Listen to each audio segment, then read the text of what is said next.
The rain was ice cold against my face as I stood on the sidewalk watching my clothes soak into muddy puddles.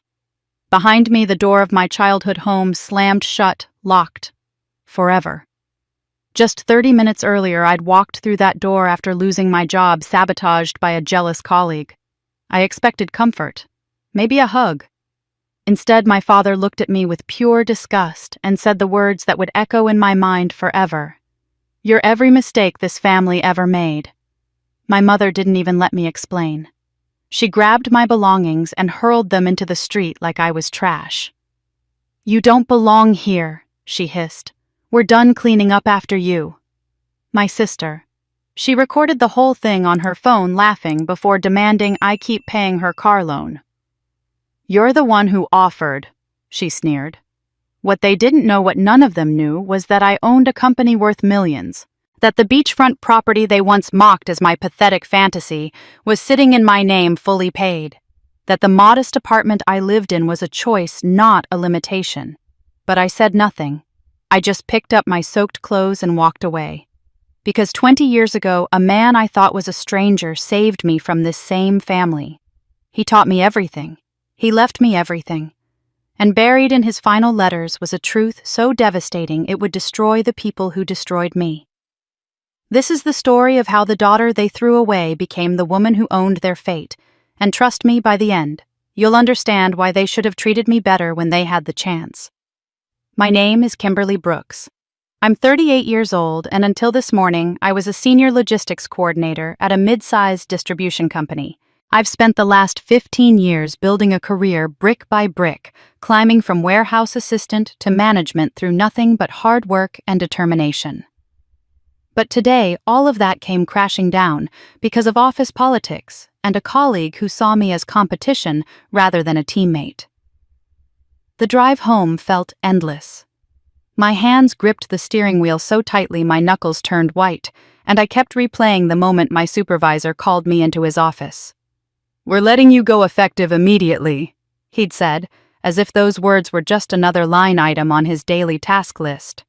The accusations against me were lies carefully constructed by someone who knew exactly how to make me look incompetent. But in that moment, none of that mattered. I was out. Jobless. And the first thought that entered my mind wasn't about my career or my finances. It was simpler and more desperate than that. I need to go home. I need my family. How pathetic that thought would prove to be. The house looked exactly as it always did when I pulled into the driveway. A neat, modest suburban home with trimmed hedges and a mailbox my father repainted every spring. I'd walked through that front door thousands of times over 38 years, each time carrying the same foolish hope that maybe this would be the time they'd actually see me as something other than a burden. The moment I stepped inside, I was hit by the familiar scene of casual indifference. My father sat in his worn leather recliner, eyes fixed on the television. My mother stood near the kitchen phone pressed to her ear, gossiping with someone. My younger sister Ashley sprawled across the couch taking yet another selfie. Not one of them looked up when I entered. "I need to talk to you," I said, my voice smaller than I'd intended. "Something happened at work today." My father's head turned toward me with immediate suspicion. "What did you do this time, Kimberly? Not what happened, or are you okay? Just that automatic assumption that whatever went wrong must have been my fault." "I didn't do anything wrong," I started, but my mother cut me off. "Oh Lord, not another work drama," she said, barely lowering her phone. "Linda, hold on, my daughter's having some kind of crisis again." She said crisis with audible quotation marks. "Kimberly, we have real problems right now. The mortgage is late, your father's car needed $800 in repairs, and your sister needs help with expenses. We don't have time for whatever workplace conflict you've gotten yourself into." "I was fired," I said. "I got terminated this morning." The silence that followed was heavy and accusatory. My father rose slowly from his recliner, his face transforming from annoyed to disgusted. "Fired." He said it like a curse word. "Do you have any idea how this reflects on this family I have to show my face in this community? I have colleagues and friends and a reputation. And you just can't help yourself, can you? Your every mistake this family ever made wrapped up in one person. Those words hit me like physical blows. Every mistake this family ever made. I'd heard variations of this my entire life, but never stated quite so plainly. My mother set down her phone and crossed her arms. This is exactly what I'm talking about. Do you remember when you insisted on going to that state school instead of the community college we could actually afford? We told you it was a waste, and look where it got you, a mediocre job you couldn't even keep. You're 38 years old with no husband, no prospects, and apparently no ability to hold down steady employment. What exactly have you accomplished, Kimberly? Wrong college, wrong career, wrong life choices. No marriage. No success worth mentioning. Each word was a familiar wound reopened, and I realized this wasn't shock speaking. This was what they'd always believed about me. And now what? Ashley chimed in, not bothering to look up from her phone. You're going to mooch off Mom and Dad because I need you to keep paying my car loan, Kimberly. You're the one who offered to help me get that car. You can't just back out now. Something inside me cracked. I'd been paying Ashley's car loan for 2 years, helping with my parents' bills whenever they called with emergencies. I'd been the dutiful daughter trying to earn their approval, their love, their basic recognition that I mattered. And in return, I got this. My father moved toward the stairs. You're not staying here, Kimberly. I want you out. Tonight. What? The word came out as barely a whisper. You heard me. We're done enabling your incompetence. You're a grown woman who can't manage her life. That's not our problem anymore. Get your things and get out. Figure out your life somewhere else. I watched numb as my mother marched upstairs. I heard drawers opening, hangers scraping. Then she appeared at the top of the stairs with armfuls of my clothes and without ceremony opened the front door and threw them onto the front lawn. It had started to rain. Of course it had. Mom, what are you doing? What I should have done years ago, she said, making another trip. Shoes, books, old photo albums, all of it went onto the wet grass. You don't belong here, Kimberly. You never did. You were always different, always difficult. We've sacrificed enough for you. We're done. Ashley had her phone up now, recording the whole scene, smiling like this was entertainment. Through the window, I could see neighbors watching from behind curtains.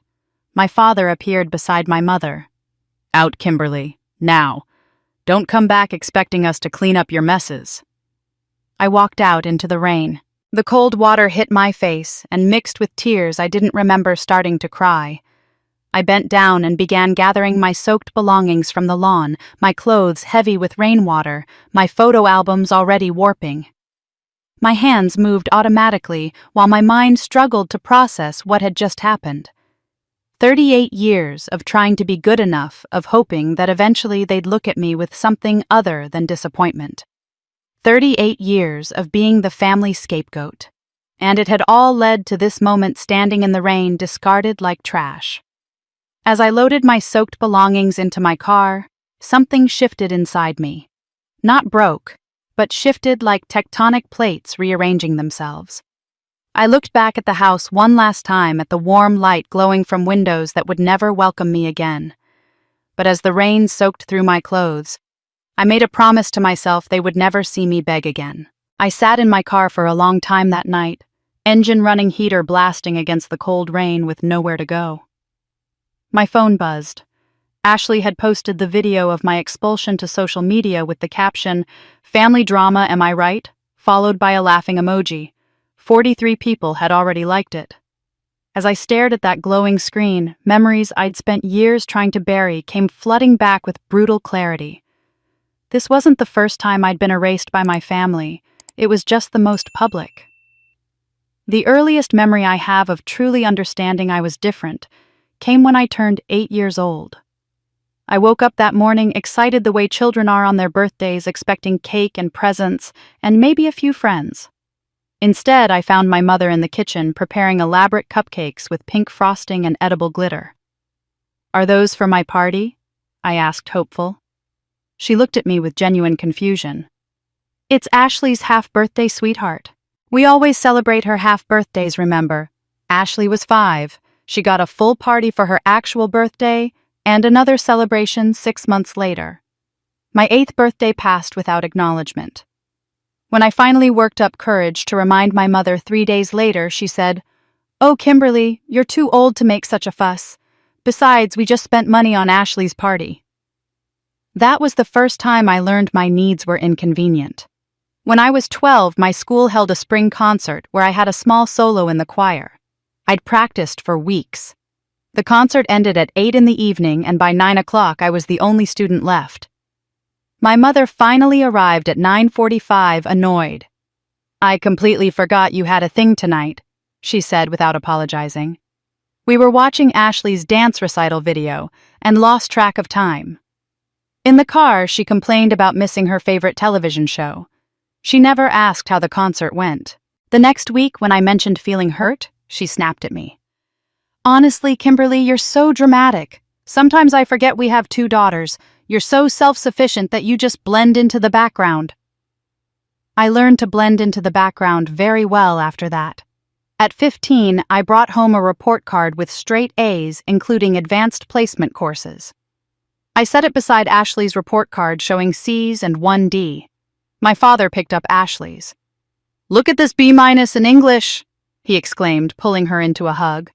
"That's such an improvement, sweetheart. We're so proud of you." He didn't touch my report card. When I quietly pointed out my grades, he shrugged. "Well, that's what we expect from you. Ashley actually tries hard and makes progress. You've always found school easy." My achievements didn't count because they came naturally, while Ashley's mediocrity deserved celebration because it required effort. The scapegoat role truly shaped who I became. When I was 10, Ashley knocked over my mother's expensive crystal vase while running through the house. The moment my mother heard the crash, Ashley burst into tears and pointed at me. "Kimberly made me do it. She was chasing me." It was a complete lie. I'd been in my room reading, but my mother believed Ashley without question, and I was grounded for 2 weeks while Ashley received sympathy for being traumatized.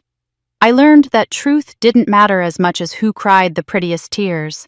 At 14, I won an academic achievement award at our school's honors ceremony.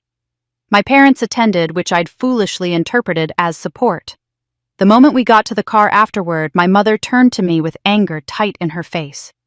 "Did you have to wear that dress, Kimberly? It's 2 years old and doesn't fit properly. Mrs. Henderson asked me if we were having financial troubles. You embarrassed this family tonight." I'd worn my best dress, the only nice one I owned. Ashley had gotten 3 new dresses that season. But my achievement wasn't the focus. How my appearance reflected on my mother was all that mattered. At 16, I got a part-time job at a grocery store, saving money for college applications and school supplies my parents said they couldn't afford. I was proud of my independence. 3 months in, my parents sat me down and explained that Ashley needed to attend a summer cheerleading camp costing $1,500. "You've been saving money and family helps family," my father said. It wasn't a request. They took nearly all my savings, leaving me barely enough for 1 college application. When I protested, my mother called me selfish. "Your sister has opportunities you never had. The least you can do is support her dreams."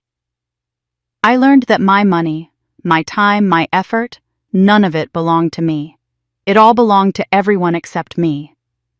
But the final breaking point came when I was 17. I'd worked so hard, studying late into the night, maintaining perfect grades despite working part-time. When the acceptance letter came from the state university with a partial scholarship, I was ecstatic. I ran downstairs to share the news, believing surely this achievement would make them proud. "Mom, I got accepted, and they're giving me a scholarship that covers half the tuition." She turned from the stove slowly, and the expression on her face wasn't pride. It was cold calculation. "How much is the other half?" I told her, explaining that with my job and maybe a small student loan I could manage it. Her face darkened. "Absolutely not. We need you here, Kimberly. Your father's hours have been cut, and we need someone contributing to this household. You're going to work full-time and help with family expenses. Your sister still has 3 years of high school left, and she'll need support for her activities." "But Mom, this is my chance to..." The slap came so fast I didn't see it coming. My cheek burned and tears sprang to my eyes from shock more than pain. "You selfish girl," she hissed. "How dare you think about abandoning your family when we need you most? You'll turn down that scholarship, get a full-time job, and contribute like an adult. This family sacrificed for you for 17 years. Now it's your turn to sacrifice." That night, I lay in bed staring at the ceiling, my acceptance letter on my nightstand. I could hear my parents downstairs discussing Ashley's upcoming birthday party, debating between a DJ or a live band. They were planning to spend more on one party than my entire year of college would have cost them. At 2 a.m, I made my decision. I packed one bag with clothes, my important documents, the little money I'd managed to hide, and the acceptance letter. I opened my bedroom window, climbed down the trellis that had always been my secret escape route, and walked away from the only home I'd ever known. I spent that first night at a youth shelter downtown, lying on a thin mattress in a room with 5 other girls, wondering if I'd just made the biggest mistake of my life. I had no money, no plan, and no family who would care enough to even look for me. I was completely, terrifyingly alone.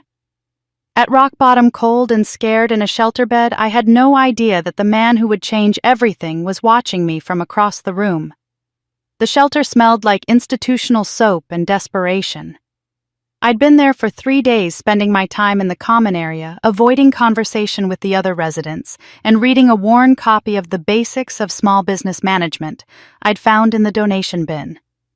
It was survival instinct, really. If I kept my mind occupied with words and concepts and possibilities, I didn't have to think about the fact that I was 17, homeless, and completely alone in the world. No one from my family had called. No one had come looking for me. I'd simply vanished from their lives, and they hadn't even noticed I was gone. On the 4th morning, a man I'd seen volunteering at the shelter sat down across from me at one of the worn cafeteria tables. He was maybe in his early 50s, with gray threading through his dark hair and the kind of weathered face that spoke of time spent outdoors and hardships endured. He set down 2 cups of coffee, sliding one across the table to me. "You've been reading that same book for 3 days," he said, his voice calm and without judgment. "Most people here watch television or sleep. What makes you different?" I looked up, immediately defensive. I'd learned not to trust kindness, especially from strangers. "I'm not different, I just prefer reading." "That's a business management textbook," he continued, unbothered by my cold tone. "Not exactly light entertainment. You planning to start a company?" Something about his directness disarmed me.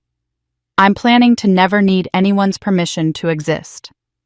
I said the words coming out more honestly than I'd intended. "I'm planning to build something that's mine, that no one can take away, that doesn't depend on anyone else deciding I'm worth keeping around." He smiled then, and it was the first smile I'd received in weeks that felt genuine. "Henry Sawyer," he said, extending his hand. "And that's the best answer I've heard in a long time. Most people your age are planning their weekends, not their independence." We talked for over an hour that morning. Henry told me he was a veteran who'd served 2 tours before coming home and building a small property management business. He owned a handful of rental properties and managed several more for other owners. It wasn't glamorous work, he explained, but it was steady and honest, and it had given him a comfortable life. When he asked about my situation, I gave him the abbreviated version, leaving out the emotional details, but covering the facts. Left home at 17.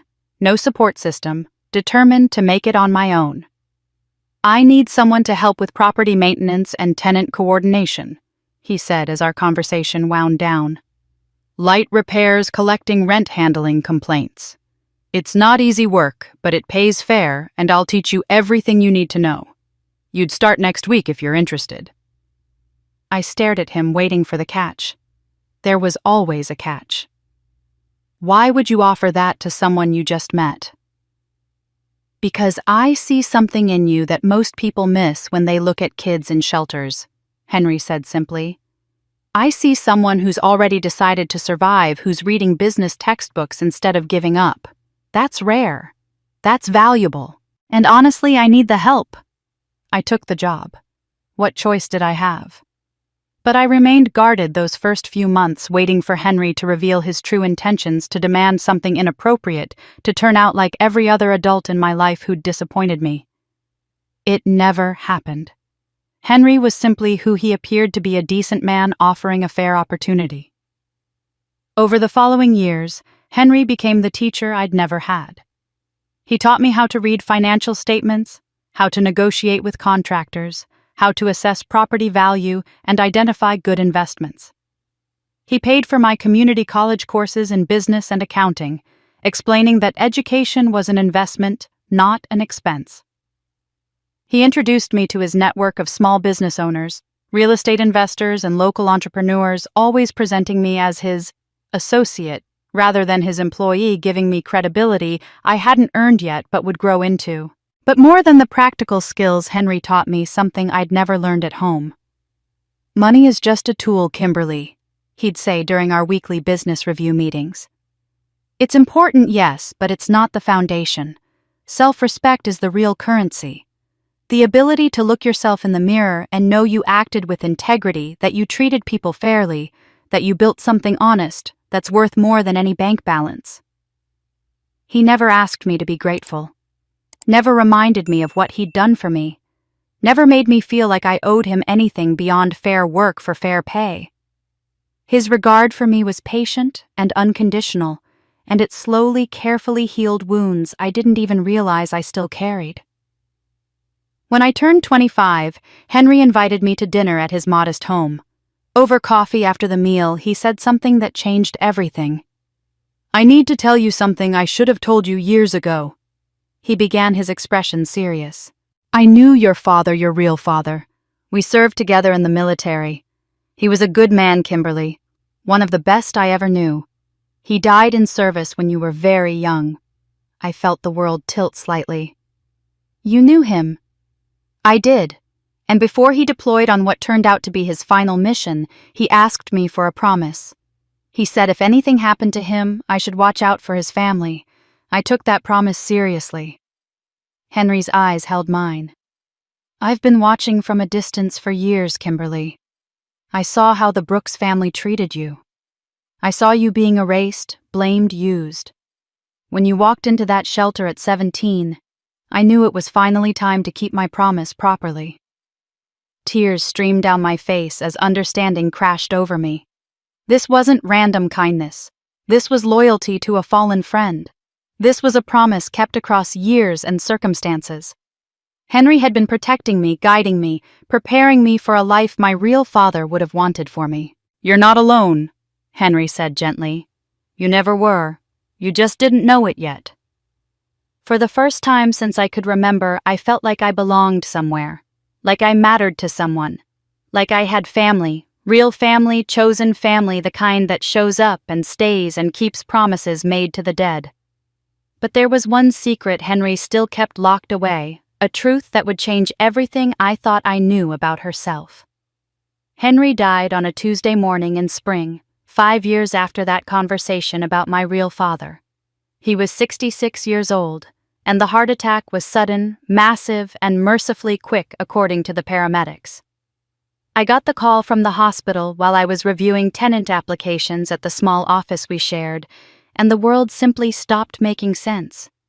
Henry had been the one constant in my life for 13 years, the only person who'd ever looked at me and seen value instead of burden. The only real father I'd ever known.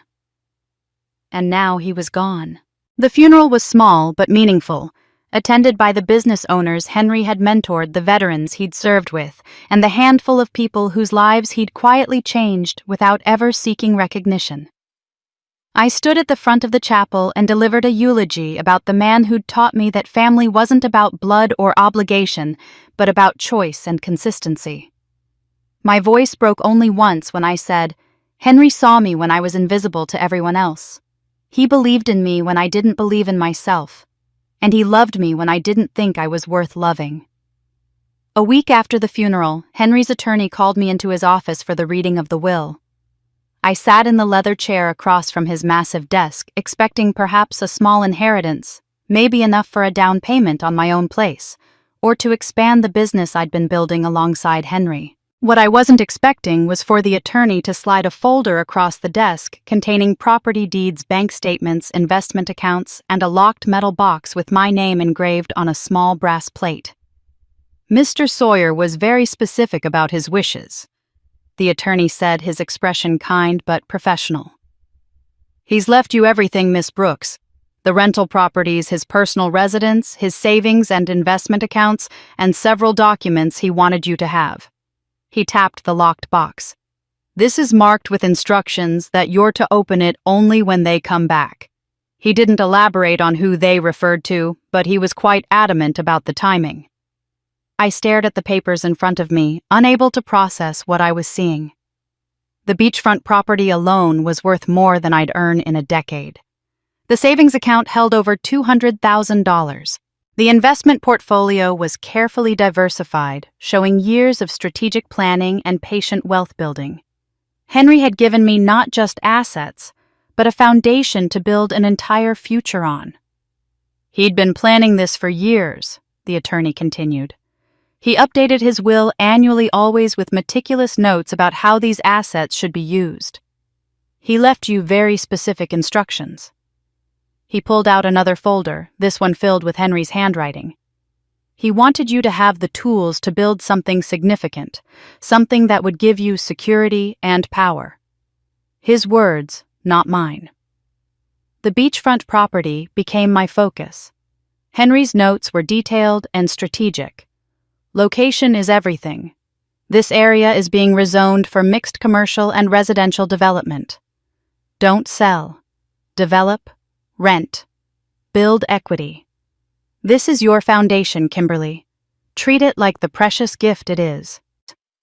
The property sat on a prime piece of coastal land in an area that was transitioning from sleepy beach town to upscale destination.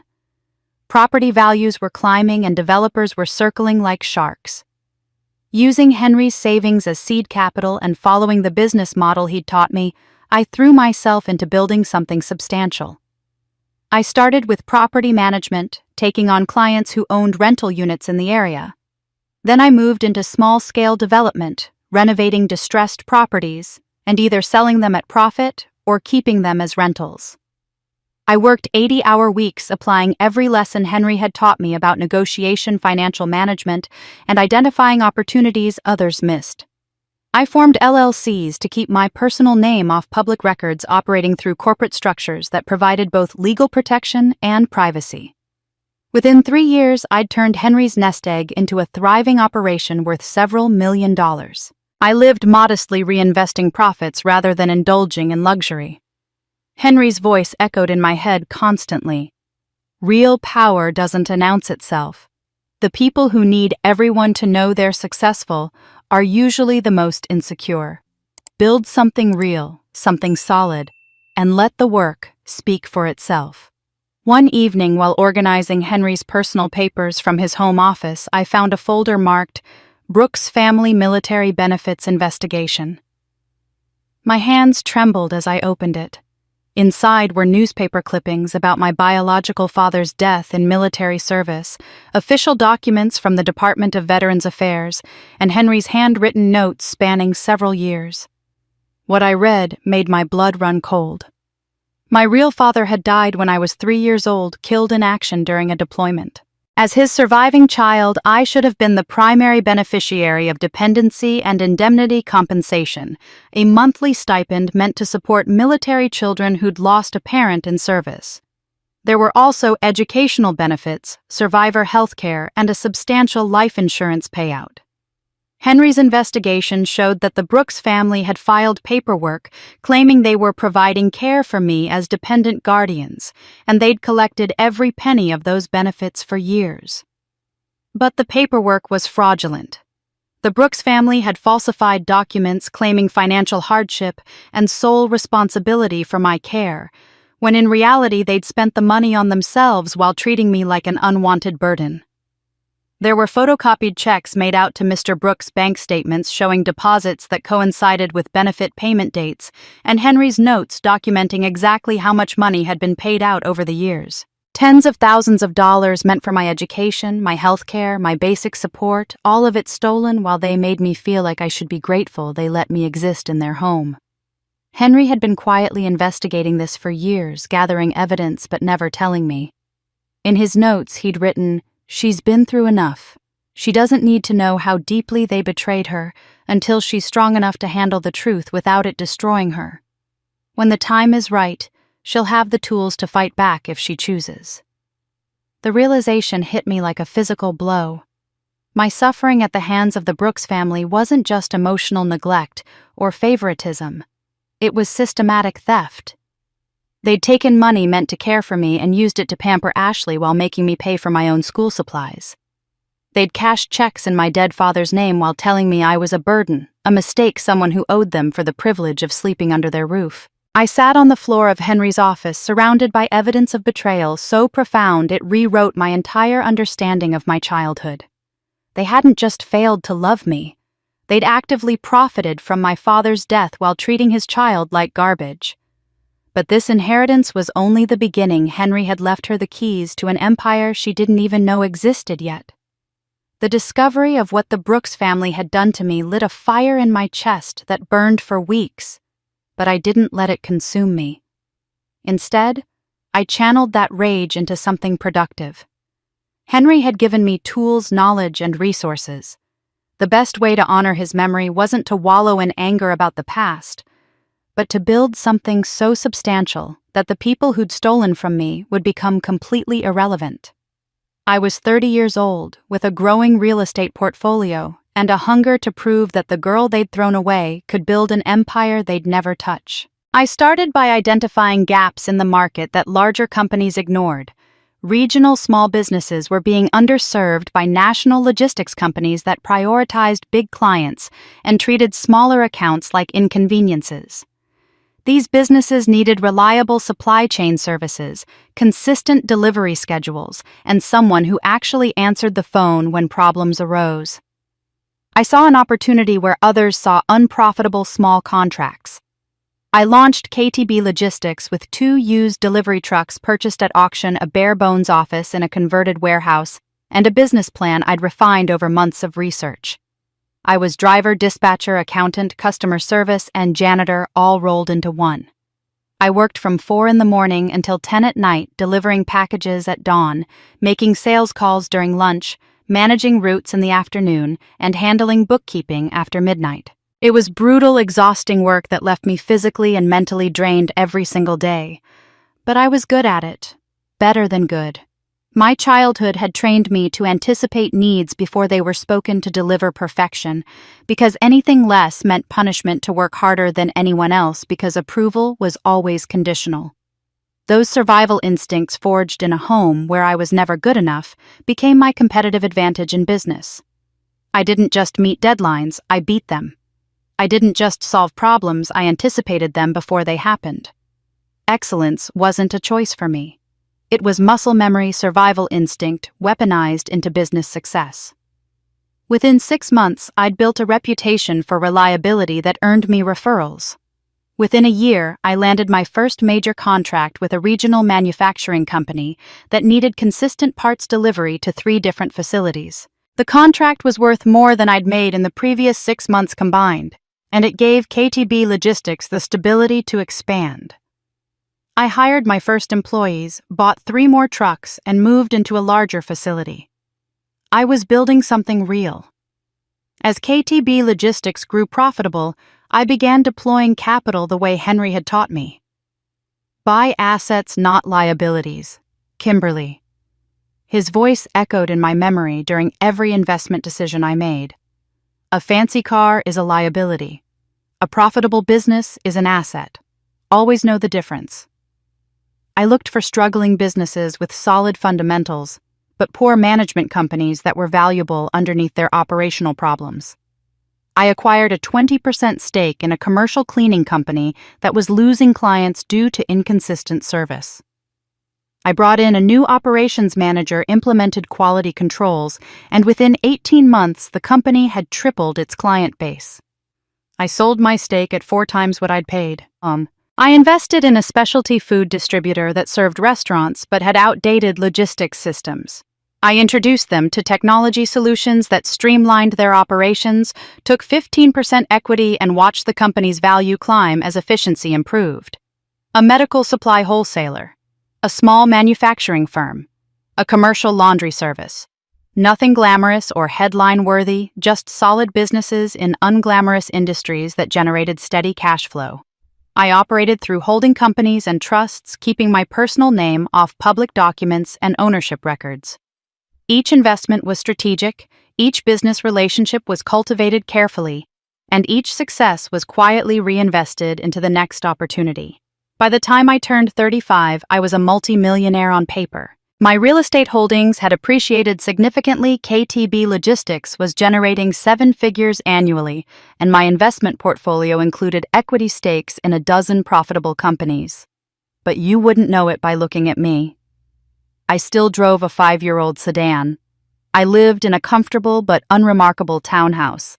I wore business casual clothes from department stores, not designer boutiques. My invisibility was strategic, learned from years of understanding that being seen meant being targeted. I turned down interviews from local business publications. I declined invitations to speak at entrepreneurship conferences. When I won a regional business award for Emerging Entrepreneur, I sent my operations manager to accept it on my behalf. I learned from watching my family that visible success attracted the wrong kind of attention, especially from people who saw your achievements as resources they could exploit. The Brooks family had taught me that lesson thoroughly. Better to build power quietly and let results speak for themselves. Instead of chasing recognition, I built influence through substance. I accepted positions on nonprofit boards where I could make genuine impact. I developed strategic partnerships with other business owners, relationships built on mutual respect and shared values rather than opportunism. I became known among people who mattered as someone sharp, fair, and formidably competent. Business leaders sought my advice. Investors wanted to partner with me.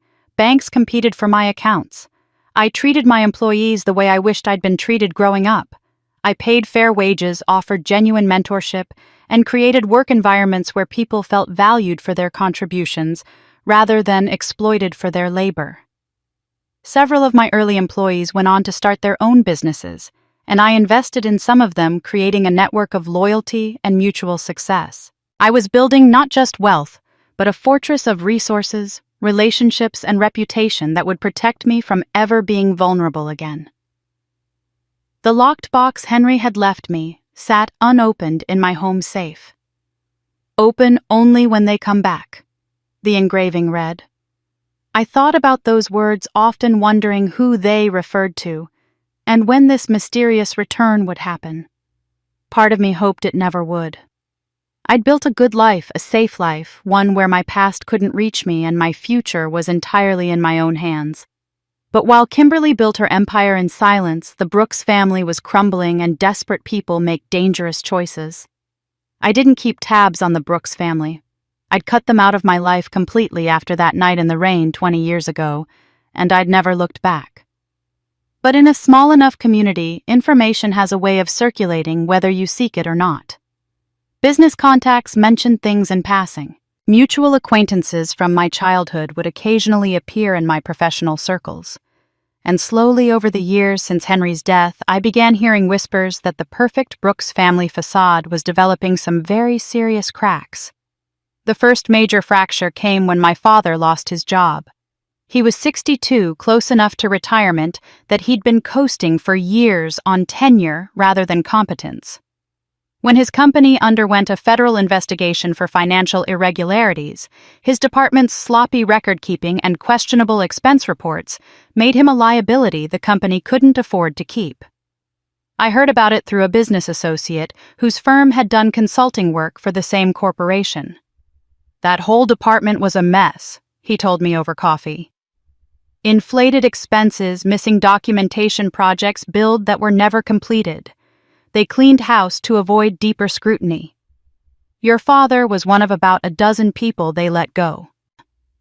My father wasn't directly implicated in any criminal activity, but his mediocre performance and ethical corner-cutting over decades had finally caught up with him. At 62, he was too close to retirement age to be easily rehireable, and too proud to accept the kind of entry-level positions that might have been available. I learned through the grapevine that his severance package, which should have carried them comfortably into retirement, disappeared within months due to the same poor money management that had always characterized their household. His entire identity had been wrapped up in being a successful corporate man, and without that title, he was completely unmoored, bitter, and looking for anyone to blame except himself. The second crack appeared in my mother's carefully constructed world of appearances. I found out about her debt spiral from an unexpected source, a former neighbor who now worked in retail at one of the high-end department stores my mother had frequented for years. "Your mother came in last week trying to return items without receipts," the woman told me when we ran into each other at a community event. She was really agitated, saying she needed the cash back, not store credit. Security had to get involved. It was awkward for everyone. Apparently, my mother had spent years living far beyond their means. Designer handbags she couldn't afford, weekly spa treatments that cost more than most people's grocery bills, premium gym memberships, salon appointments, luxury purchases, all made to maintain the appearance of success among her social circle. All of it funded by credit cards that were now maxed out and personal loans accumulating interest at rates that would horrify any financially literate person. When my father's income disappeared, the house of cards collapsed with stunning speed. Collection agencies started calling. Credit scores plummeted. The woman who had once thrown my rain-soaked belongings onto the lawn with such contempt was now facing repossession of her own prized possessions. But instead of taking responsibility for decades of financial recklessness, my mother apparently blamed bad luck and the economy, and your father's company treating him unfairly. I heard she was calling old friends asking for loans, selling jewelry piece by piece, and even considering a reverse mortgage on the house. Anything to avoid the reality that she'd spent money she didn't have for years to impress people who didn't actually care about her. The third and perhaps most predictable crack was Ashley. My sister was now 32 years old and had never held a job for longer than 6 months. According to mutual acquaintances who still followed her on social media, she'd spent her 20s pursuing influencer dreams that never materialized beyond a few hundred followers who were mostly family friends and bots. She'd been supported entirely by our parents living in their basement, having her bills paid while she took selfies and posted about products nobody asked her to promote. The car I'd helped her get, the one whose loan payments she'd demanded I continue making even as they threw me out, was repossessed when the payments stopped, and neither Ashley nor our parents could cover them. An eviction notice arrived from a small apartment she'd briefly rented, thinking she could finally live independently. A lawsuit followed for unpaid credit cards she'd maxed out buying equipment for her content creation career. For the first time in her entire life, nobody was rushing to rescue her, and the realization that she had zero marketable skills, zero work ethic, and zero ability to support herself hit her like a freight train. She'd been trained from childhood to be decorative and demanding, to expect that someone would always solve her problems and fund her lifestyle. Competence, self-sufficiency, resilience. These were never qualities our parents had encouraged in her, because they'd made her dependent on their approval and support. Now, at 32, she was facing adult consequences without any adult capabilities, and according to people who still saw her posts, she was spiraling into panic and rage. I learned all of this not because I was actively seeking information, but because in business and social circles people talk. They mention the Brooks family's troubles in that slightly uncomfortable way people do when they're not quite gossiping, but not quite being discreet either. Each piece of information arrived like a puzzle piece I hadn't asked for, but couldn't help assembling into a larger picture. The perfect family that had thrown me away as defective was falling apart under the weight of their own choices. My father's mediocrity and ethical flexibility had finally caught up with him. My mother's obsession with appearances and inability to live within means had created a financial disaster. My sister's lack of any real skills or work ethic had left her completely unprepared for independent adult life. Everything I'd been blamed for, every way they'd positioned me as the family's problem and failure was being revealed as projection. They were their own worst enemies, and they'd been their own worst enemies all along. I felt no satisfaction in hearing about their decline. I didn't celebrate their struggles or feel vindicated by their failures. Mostly, I felt nothing. They'd become strangers to me years ago, people I once knew who'd chosen to write me out of their story. What happened to them afterward was simply not my concern. But I should have known that desperate people don't accept responsibility quietly. I should have anticipated what would come next. And in their desperation, they remembered the daughter they threw away and decided she owed them everything. They showed up on a Saturday afternoon without warning, without invitation, and certainly without apology. I was reviewing quarterly reports from KTB Logistics in my home office when the doorbell rang insistently, the kind of aggressive ringing that signals someone who believes they have a right to immediate attention. Through my security camera feed, I saw them standing on my doorstep, father, mother, and Ashley, all wearing expressions that mixed desperation with entitlement in a way I found grimly fascinating. I considered not answering. I had every right to ignore them, to let them stand there until they finally understood that showing up unannounced at someone's home after 20 years of silence was wildly inappropriate. But curiosity won out. I wanted to see what they'd become, what desperation had done to the people who'd once held absolute power over me. I opened the door but didn't step aside to let them in. "Kimberly," my father said, as if we'd just spoken yesterday rather than 2 decades ago. "We need to talk about family responsibility. Not hello, not we're sorry, not even can we please come in. Just an immediate demand couched as obligation." My mother pushed past me without waiting for permission, walking into my living room like she owned it. "You can't just abandon your family during hard times," she said, settling onto my couch as if this were her house. Ashley followed her eyes, scanning my modest furnishings with barely concealed disappointment, clearly expecting something more impressive. "You always acted like you were better than us," Ashley said, dropping her oversized purse on my coffee table. "Well, now you can prove you actually care about family. We need your help." I closed the door slowly and turned to face them, keeping my expression carefully neutral. They'd invaded my space, my home, my carefully constructed life, and they'd done it without a shred of self-awareness about how inappropriate this was. I said nothing, just waited, watching them with the kind of detached observation Henry had taught me to use in difficult business negotiations. Let them talk. People always reveal more than they intend to when they're anxious, and you're silent. My father launched into a monologue about financial hardship, his unfair termination, the economy's collapse, the betrayal of a company he'd given decades of loyal service. He talked about the mortgage, about mounting bills, about the indignity of having to ask for help at his age. Not once did he acknowledge that his termination had been for cause, that his loyal service had included sloppy work and ethical shortcuts. In his version of events, he was a victim of corporate greed and bad timing, nothing more. My mother joined in, her voice rising with theatrical emotion. "Do you know what it's like to be humiliated in front of neighbors?" she demanded. "To have friends stop calling because they're uncomfortable with our financial situation. Your abandonment destroyed our standing in this community, Kimberly. We had to tell people you'd moved away for work, that you were too busy with your career to visit. We protected you from gossip, and this is how you repay us." The revision of history was breathtaking. In her retelling, I hadn't been thrown out with my belongings tossed onto a rain-soaked lawn. I'd moved away. They'd protected me. My absence was abandonment rather than expulsion. She'd rewritten the narrative so completely that I wondered if she actually believed this version, if she'd told the lie so many times it had become her truth. Ashley pulled out her phone and showed me a list, an actual typed list of her debts.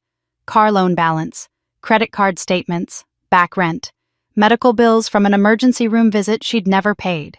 The total was staggering, well over $30,000. "Family helps family," she said, as if this were a self-evident moral principle rather than a convenient justification for exploitation. "You're the one who always had money saved, who always acted like you were so responsible. Well, now's your chance to actually help, instead of just judging everyone else. I watched her scroll through the list, noting the designer handbag she carried a knockoff, but an expensive knockoff. I observed my father's shoes, cheap and worn, the kind you buy at discount stores when you're pretending you're not broke. I studied my mother's face, the deep lines around her mouth from years of pursing her lips in disapproval, the brittleness in her eyes that came from decades of caring more about appearances than substance. They'd aged badly, all three of them, worn down by the consequences of choices they refused to take responsibility for. My father tried a different tactic when my silence continued. "Your real father," he said, and I felt my jaw tighten at the weaponization of a man he'd never respected, would have wanted you to help family in need. He was a man who understood duty and sacrifice. Surely you want to honor his memory by doing the right thing now.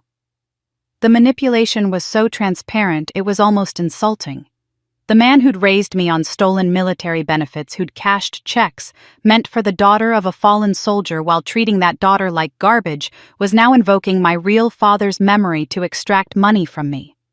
The audacity was staggering. My mother pulled out tissues and began crying theatrical sobs that I recognized from childhood as her go-to manipulation when reason failed. "We're family," she wept. "We raised you. We put a roof over your head. We fed you and clothed you and gave you opportunities. You can't just turn your back on us when we need you most. What kind of daughter does that? The kind of daughter you threw out in the rain, I thought but didn't say. The kind of daughter whose college money you stole. The kind of daughter you blamed for every problem and gave nothing but contempt." But I remained silent, letting them exhaust their ammunition while I carefully cataloged every word, every tactic, every manipulation they deployed. They talked for over an hour, circling through the same arguments with increasing desperation. Family obligation, duty, the sacrifices they'd made, how hard they'd tried, how unfair life had been to them. At no point did anyone acknowledge how they'd treated me. At no point did anyone apologize or even reference the night they'd thrown me out. In their minds, apparently, I'd simply left, and now I owed them for the childhood they'd grudgingly provided while pocketing benefits meant for my care. Finally, when they'd run out of arguments and sat looking at me with varying degrees of hope and desperation, I spoke for the first time since letting them in. "I need time to think," I said calmly. "This is a lot to process. Come back in 3 days and I'll have an answer for you." They looked confused but hopeful, interpreting my non-refusal as potential agreement. They gathered their things, my mother squeezing my hand with fake warmth, my father nodding with the satisfaction of someone who believed his argument had been compelling, Ashley already texting on her phone as she walked out. They didn't notice that I hadn't agreed to anything, hadn't promised help, hadn't shown any emotion beyond polite attention. As I closed the door behind them and watched through my security camera as they walked to their car, I saw my father high-five Ashley. They thought they'd won. They thought the scared, desperate girl they'd thrown away would cave to guilt and obligation and hand over money to solve problems they'd created through their own selfishness and incompetence. They had no idea who I'd become in the 20 years since they'd discarded me. They had no idea about the resources I controlled, the knowledge I possessed, or the evidence Henry had left me about their theft of my military benefits. They'd walked into my home with demands and left with hope, never realizing they'd just given me everything I needed to ensure they'd never hurt me again. Because this time, Kimberly wasn't the powerless girl they remembered, and they had no idea what was coming. 3 days later, they returned at exactly the time I'd specified, which told me how desperate they really were. Desperate people follow instructions. Confident people push boundaries. They rang the doorbell with less aggression this time, almost respectful, as if the 3-day wait had taught them some manners. I let them in and gestured toward the living room, where I'd deliberately arranged documents on my coffee table. Nothing too obvious, just property assessments and business correspondence positioned where curious eyes might wander. "Thank you for seeing us again," my father said, and the politeness in his voice was so foreign it sounded rehearsed. They settled onto the couch, all three of them perched on the edge of their seats with anticipation written across their faces. They thought I was going to write them a check. They thought guilt or obligation or some dormant sense of family loyalty had won out over common sense. "I've been thinking about what you said." I began watching their faces carefully. "About family, about responsibility, about what I owe." I paused, letting hope build in their expressions before continuing. "You mentioned that I should remember the opportunities you gave me, the home you provided. Do you remember that beachfront property I used to talk about when I was younger? The one I said I'd own someday?" My mother's face flickered with confusion, clearly not remembering but willing to pretend. "Of course, dear. You were always such a dreamer." "You called it a fantasy," I corrected gently. "You said I had delusions of grandeur and needed to focus on realistic goals like getting a secretary job." I pulled out a folder from the stack on the table and opened it to reveal property deeds, tax assessments, and recent appraisal documents. "I bought it 8 years ago. It's worth about $3 million now given the commercial development in the area." The silence that followed was profound. I watched my father's eyes move from my face to the documents and back again, his expression shifting from confusion to calculation in seconds. My mother reached for the papers with trembling hands, her eyes scanning the legal descriptions and property values.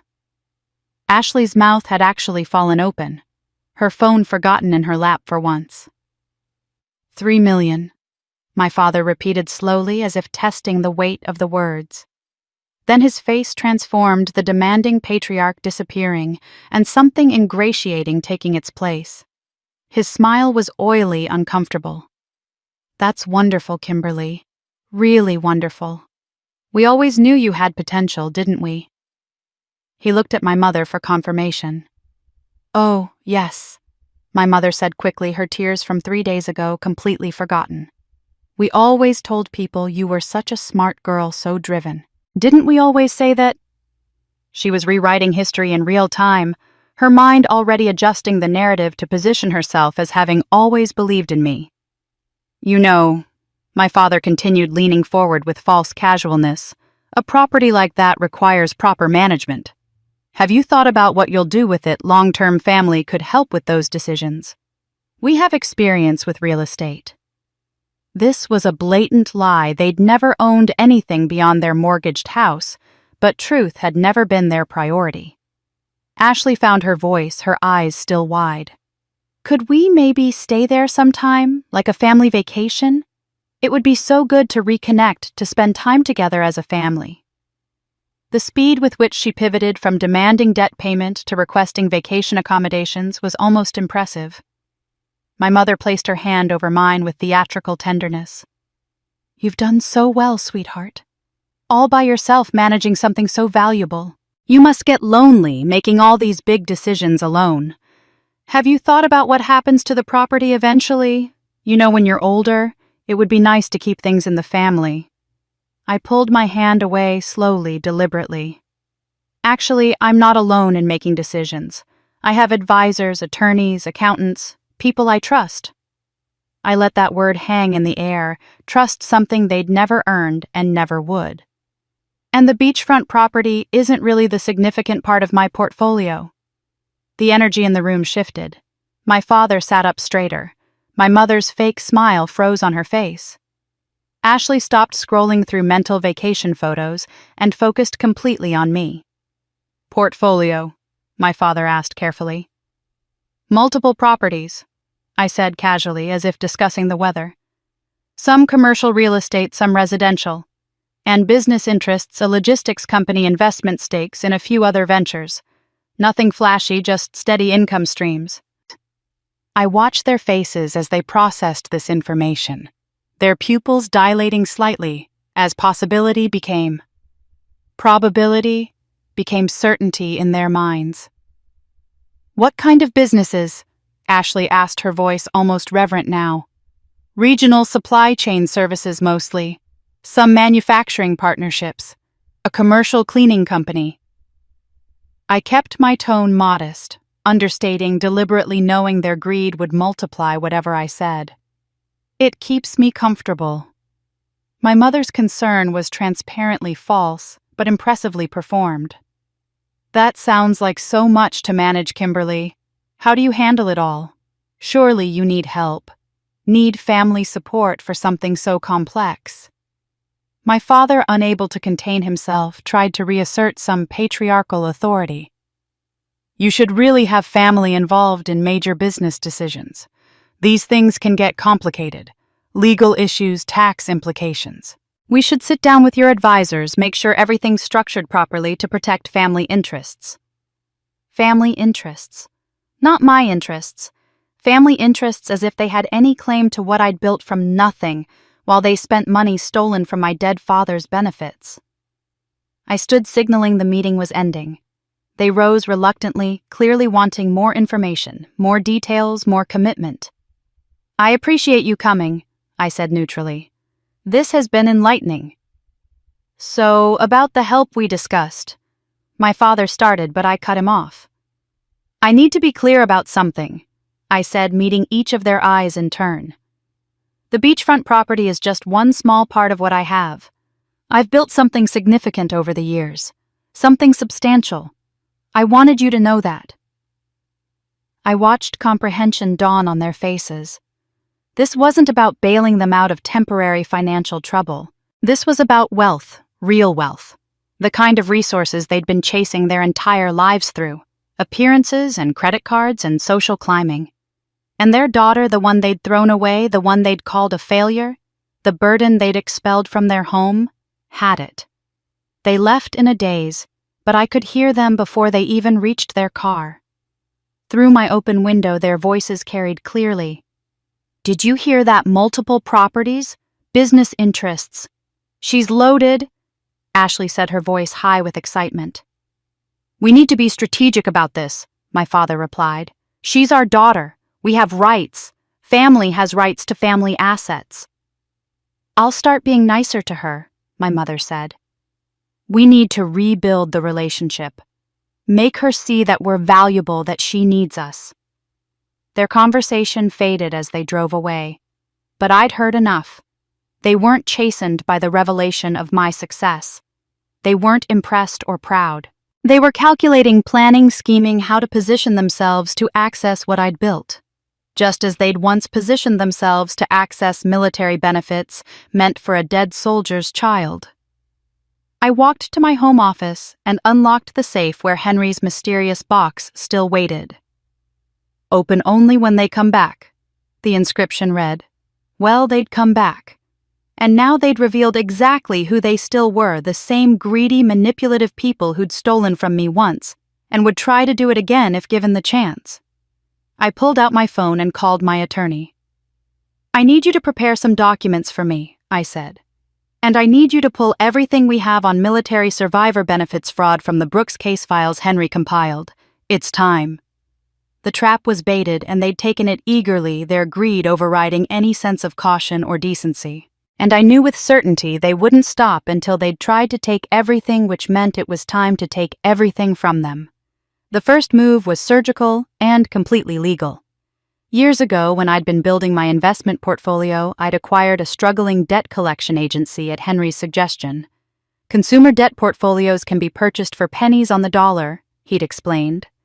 If you run it ethically, offering payment plans instead of harassment, working with people instead of against them, you can rebuild both the business and people's financial lives. I'd transformed that agency into a profitable operation that treated debtors with dignity while still recovering debts effectively. Now that same agency gave me access to portfolios of unpaid consumer debt that larger creditors had written off and sold in bulk. I instructed my operations manager to identify any accounts connected to the Brooks family name. Within 48 hours, I had a report on my desk. My mother owed $32,000 across 4 maxed-out credit cards that had been charged off and sold to various collection agencies. For $8,000.25 on the dollar, I could legally purchase her entire debt portfolio. I made the purchase through Summit Financial Recovery, one of several subsidiary names my agency operated under. The transaction was routine legal and gave me complete authority to restructure payment terms, negotiate settlements, or pursue collections through liens and wage garnishment if necessary. My mother would receive a letter informing her that her debt had been purchased by a new creditor and that she needed to contact them to establish a payment plan. She'd have no idea that the company now holding her financial future was controlled by the daughter she'd once thrown into the rain. The letter went out on a Monday. By Wednesday, my phone rang with a call from an unknown number that I let go to voicemail. My mother's voice was tight with panic. "Kimberly, I don't know if you can help, but I received this letter from a collection agency, and I'm terrified. They're talking about liens and legal action. Could you possibly loan me the money to settle this? I know we haven't always seen eye to eye, but family helps family in emergencies." I didn't call back. The time for her defining what constituted family emergency had long passed. The second move targeted the asset they'd already begun treating as communally owned, my beachfront property. Through my attorney, I filed documentation with the county explicitly restricting access to the property. The paperwork included a detailed list of individuals prohibited from entering the premises, naming my father, mother, and Ashley specifically. No trespassing orders were posted. Security was notified. The property management company I used received clear instructions that under no circumstances were these 3 people to be granted access for any reason at any time. My mother called again 2 days later, her voice saccharine sweet. "Kimberly, honey, I was wondering if perhaps we could visit that beautiful beach house of yours this weekend, just for a day trip. It would mean so much to your father and me, and Ashley is just dying to see it. It would be such a lovely way to reconnect as a family." "No," I said simply. "That won't be possible." The sweetness evaporated instantly. "What do you mean, no? It's just a weekend visit. Don't be cruel, Kimberly. We're your family. You can't seriously be this vindictive over past disagreements." Past disagreements. That's what she called throwing me out of their home with my belongings soaked in rain. Past disagreements. "The property isn't available," I said calmly. "I need to go now." I ended the call before she could respond. My father called an hour later, his voice hard with authority he no longer possessed over me. "What's this nonsense about us not being allowed on your property? I don't know what kind of power trip you're on, Kimberly, but that beach house came from Henry's money, and Henry was only connected to this family through us. We have legal standing to contest his will if you're going to be unreasonable about family access to family assets." The legal ignorance was stunning. Henry's will had been executed, properly witnessed, and filed years ago. My father had zero legal standing to contest anything, and the fact that he was threatening to try revealed how little he understood about law and how much he overestimated his position. "You're welcome to consult an attorney about that," I said evenly. "Though I should mention that contesting a will requires proof of undue influence, mental incapacity, or fraud. You'd need standing to even file such a contest, which you don't have. But by all means, waste money on legal consultations if it makes you feel better." I hung up before he could sputter out a response. Over the following weeks, their communication escalated in frequency and desperation, while my responses became increasingly sparse. I watched through the careful documentation my attorney kept as they spiraled. Text messages at all hours, voicemails that grew progressively more accusatory, emails that mixed guilt-tripping with vague legal threats. Each message was saved, time-stamped, and filed. Ashley, in her infinite wisdom, decided social media was the answer. She posted a series of vague but pointed statements about family betrayal and people who forget where they came from and blood being thicker than water until money gets involved. She never named me directly, but the implication was clear to anyone who knew our family situation. I screenshot every post, every comment, building a record of harassment that might prove useful later. My mother, meanwhile, began telling neighbors and former family friends that I'd been manipulated by that man Henry and was mentally unstable and making poor decisions about family relationships. I learned about this through business associates who'd heard the rumors and asked if everything was all right. Each rumor, each piece of gossip, each defamatory statement was documented by my attorney's investigator. My father consulted with a lawyer about contesting Henry's inheritance exactly as I'd predicted. The attorney apparently explained that he had no legal basis for such action, But my father insisted on having the consultation anyway, spending money he didn't have on a fantasy of reclaiming assets that were never his. I knew about the consultation within 24 hours. The attorney community in our region was small and word traveled. Through all of this, I remained almost completely silent. I responded to perhaps 1 in every 10 communications and then only with brief neutral statements.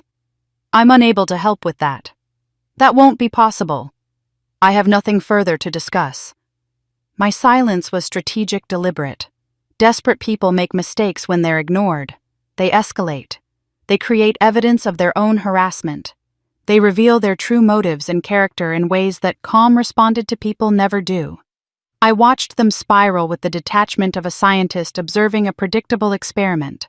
Remove the perceived resource, in this case, access to my money and assets, and watch the reaction.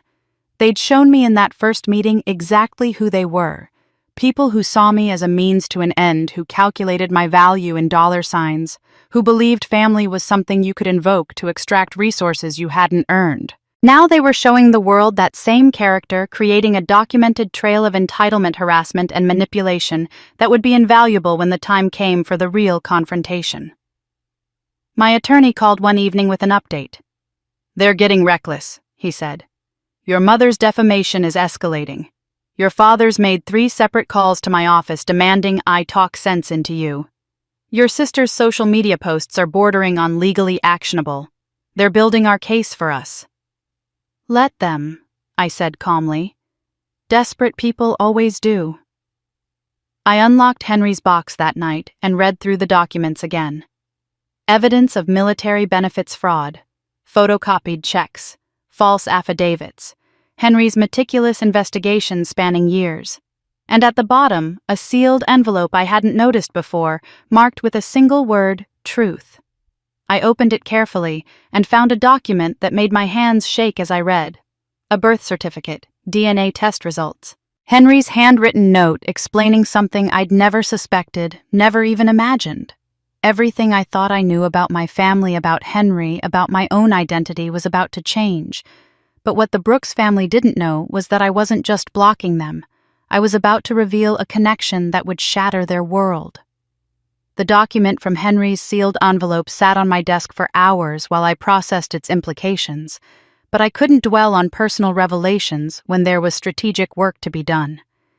I'd received an email from my investment fund manager earlier that week, mentioning that one of our portfolio companies, a regional manufacturing conglomerate, was holding a shareholder meeting to discuss corporate governance reforms. The company name had seemed vaguely familiar, and when I cross-referenced it against my father's employment history, the connection became clear. This was the parent company that had acquired his former employer 3 years ago. I made a call to my fund manager. "The Riverside Industries meeting next month. I want detailed background on why we're invested and what governance issues they're addressing." He sent over a briefing package within hours. Our fund held a modest but significant stake enough to warrant board-level attention when we made requests. The governance discussion centered on implementing stricter financial controls and transparency measures following discoveries of irregularities in several departments acquired through their expansion strategy. My father's former division was specifically mentioned as an example of the problematic practices they were working to eliminate. "Can I access the investigation reports as a stakeholder?" I asked my attorney. "Given the size of your fund's investment and the fact that these reports were compiled for governance purposes, yes. They're not public, but major investors have legitimate interest in understanding fiduciary risks." The files arrived in a secured digital format 2 days later. I spent an evening reading through investigation reports that detailed systematic financial misconduct across multiple departments, including the one my father had managed for 15 years. The findings were damning in their specificity. Expense reports inflated by 30 to 40%, with personal purchases disguised as business costs. Client billings for services never performed, with projects marked complete when they'd barely been started. False reporting to senior management about project statuses, delays blamed on vendors or clients rather than department incompetence. My father's name appeared throughout the reports, sometimes as the manager who should have caught these issues, other times as a direct participant. He'd personally approved expenses that were clearly fraudulent. He'd signed off on project completions that investigation later proved were nowhere near finished. He'd misrepresented budget needs to cover past overspending, creating a cycle of deception that had gone on for years. The company had chosen not to press criminal charges, the report noted, because prosecution would require publicly admitting how long the misconduct had gone undetected, which would damage shareholder confidence and potentially trigger lawsuits. Instead, they'd quietly terminated everyone involved, paid them minimal severance to avoid wrongful termination claims, and implemented the new controls to prevent future occurrences. My father wasn't a victim of corporate politics or bad luck. He was a mediocre manager who'd cut ethical corners for years, believing himself too clever to get caught and too valuable to be fired. When the investigation finally came, he'd been exposed as exactly what he was: someone who blamed others for his failures while taking credit for others' successes, who believed rules were for other people, who saw his position as license to exploit rather than responsibility to lead. Reading those reports, I saw the same man who'd called me every mistake this family ever made, while he was systematically stealing from his employer and defrauding clients. The same man who'd claimed I was irresponsible and immature while he was falsifying business documents. The same man who'd thrown me out of his house for losing my job to sabotage, while his own termination was for documented fraud he'd spent years committing. The shareholder meeting invitation arrived in my inbox 3 days later. Typically, I sent my fund manager to represent our interests at these meetings, preferring to remain behind the scenes. But this meeting was different. This meeting was an opportunity to step into a space my father had been expelled from, to sit in rooms with people who knew exactly what he'd done and why he'd been fired. I called my fund manager. "I'll be attending the Riverside Industries meeting personally." "Really? You usually avoid these. Any particular reason?" "I want to understand their governance reforms firsthand. We're talking about a significant investment, and I want to hear directly from leadership how they're addressing the cultural issues that allowed those problems to develop." It was true, but it wasn't the whole truth. The whole truth was that I wanted my presence known. I wanted word to spread through business networks that Kimberly Brooks, the daughter of a disgraced manager terminated for cause, was now an investor significant enough to warrant board attention. I wanted my father's former colleagues, the ones he'd stayed in touch with, the ones he'd complained to about being unfairly treated, to know that his daughter was being invited into rooms he'd never enter again. I wouldn't mention him by name. I wouldn't need to. My mere presence would send the message I'd succeeded where he'd failed, and I'd done it through integrity rather than shortcuts, through actual competence, rather than deception and blame shifting. The meeting was scheduled for 3 weeks out. I informed my attorney of my plans. "You're going public," he observed. "Once you attend that meeting as a significant investor, your privacy goes away. Business reporters will write about it. Your name will appear in industry publications. The Brooks family will see it." "I know," I said calmly. "It's time. And you're ready for what comes next. Because once they know how much influence you actually have, their desperation will turn into something uglier." I thought about the documents Henry had left me about the birth certificate and DNA results I still hadn't fully processed about the evidence of military benefits fraud that would devastate my family if made public.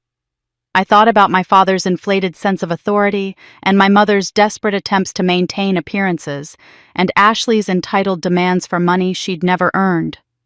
"Let them come," I said. "I'm not hiding anymore." And when I walked into that boardroom, I would step into a spotlight that would change everything, because my true identity was about to become public knowledge. The morning of the shareholder meeting, I stood in front of my mirror, longer than usual, choosing a tailored charcoal suit that projected quiet authority without ostentation. Henry had once told me that real power dresses for the room it's in, not the room it wants to impress. I pulled my hair back into a professional knot, applied minimal makeup, and studied my reflection. I looked like exactly what I was, a 38-year-old business owner who'd earned her seat through competence and strategic thinking. No apology, no pretense, just capability made visible. The Riverside Industries headquarters occupied a modern glass building in the business district, the kind of architecture designed to project transparency and forward-thinking values. I arrived 15 minutes early, signed in at security, and was escorted to the executive floor. The boardroom was impressive, massive windows overlooking the city, a polished conference table that could seat 30, and the subtle markers of corporate success displayed on walls and shelves. I was the first investor representative to arrive. Board members and company executives filtered in over the next 10 minutes, most offering polite nods but clearly assuming I was an assistant or junior associate sent to take notes. One executive actually asked me if I could get him coffee. I smiled and said, "I'm sure there's a carafe by the door," and watched confusion flicker across his face when I didn't move to serve him. The chairman called the meeting to order at precisely 9 o'clock. He welcomed everyone, ran through procedural formalities, and then began introducing the stakeholder representatives present. When he reached my name, the room's energy shifted noticeably. "And we're particularly pleased to have Ms. Kimberly Brooks here today representing the Hartford Investment Group. Ms. Brooks's fund holds a significant position in Riverside Industries, and we value her perspective on our governance initiatives." Heads turned. The executive who'd asked me for coffee went slightly red. Hands extended across the table for introductions that should have happened when I first entered. People straightened in their chairs, suddenly attentive, in a way they hadn't been when they'd thought I was just someone's assistant. I shook hands calmly, meeting each person's eyes with the quiet confidence Henry had taught me to project. I'd earned this seat not through family connections or inherited wealth, but through years of building something substantial from nothing. The meeting proceeded through several agenda items: quarterly reports, operational updates, strategic planning discussions. I listened carefully, taking notes, asking occasional clarifying questions that demonstrated I'd done my homework on the company's position and challenges. When the discussion turned to governance reforms and financial controls, I saw my opening. "If I may," I said during a pause in the conversation, and the chairman nodded for me to continue. "I appreciate the comprehensive controls being implemented going forward, but I'd like to propose we also commission an independent audit of past financial irregularities, with findings made available to major stakeholders. We cannot demand accountability from our workforce if we don't hold leadership past and present to the same standards. Past issues must be transparently addressed to move forward with genuine integrity, not just the appearance of reform." There was a moment of silence as board members processed what I was suggesting. It wasn't accusatory, wasn't personal, but it was direct. I was proposing they shine a light on exactly the kind of conduct that had gotten my father and others fired, but frame it as institutional accountability rather than individual blame. The chairman leaned forward. "That's a fair point, Ms. Brooks. We've focused heavily on preventing future issues, but perhaps haven't adequately addressed communicating about past problems. An independent audit would certainly reinforce our commitment to transparency."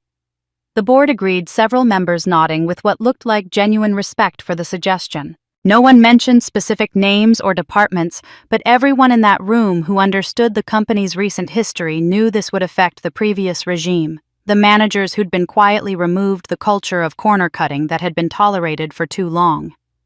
I just ensured that my father's misconduct would be documented in an independent audit report available to major stakeholders.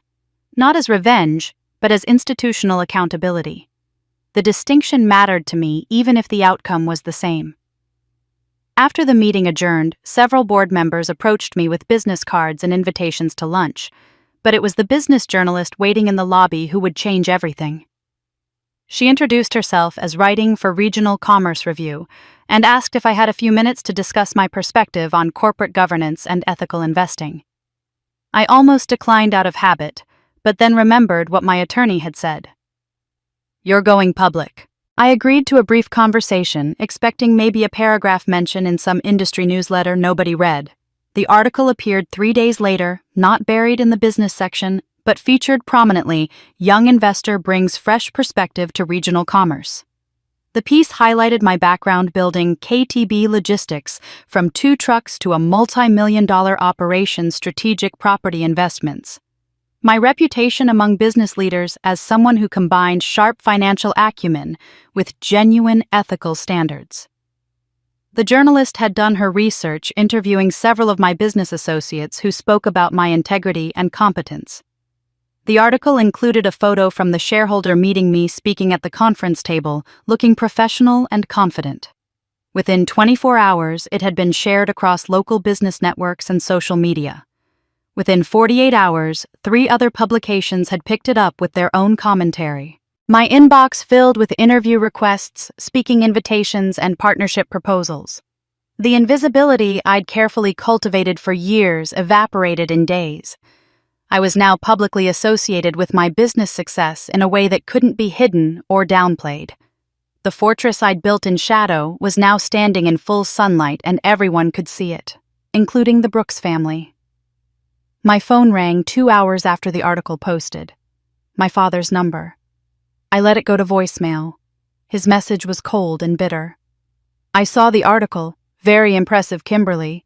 You've certainly made something of yourself.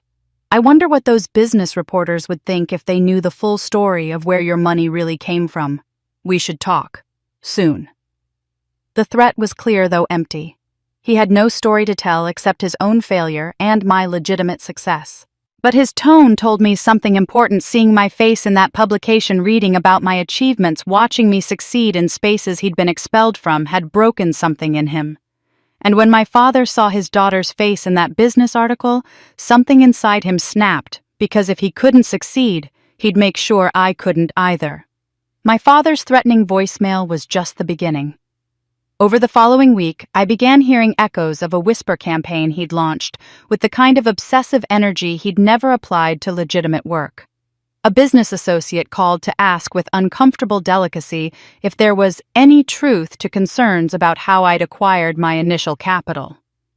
Another mentioned hearing that I'd taken advantage of an elderly mentor.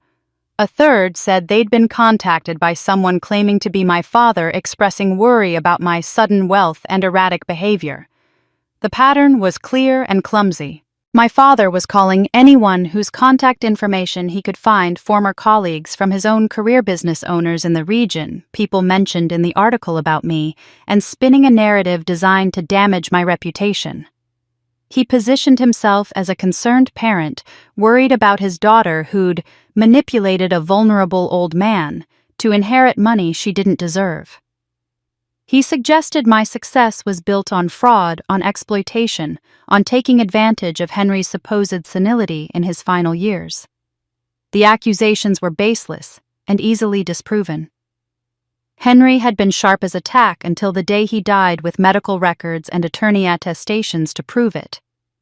But my father wasn't concerned with truth.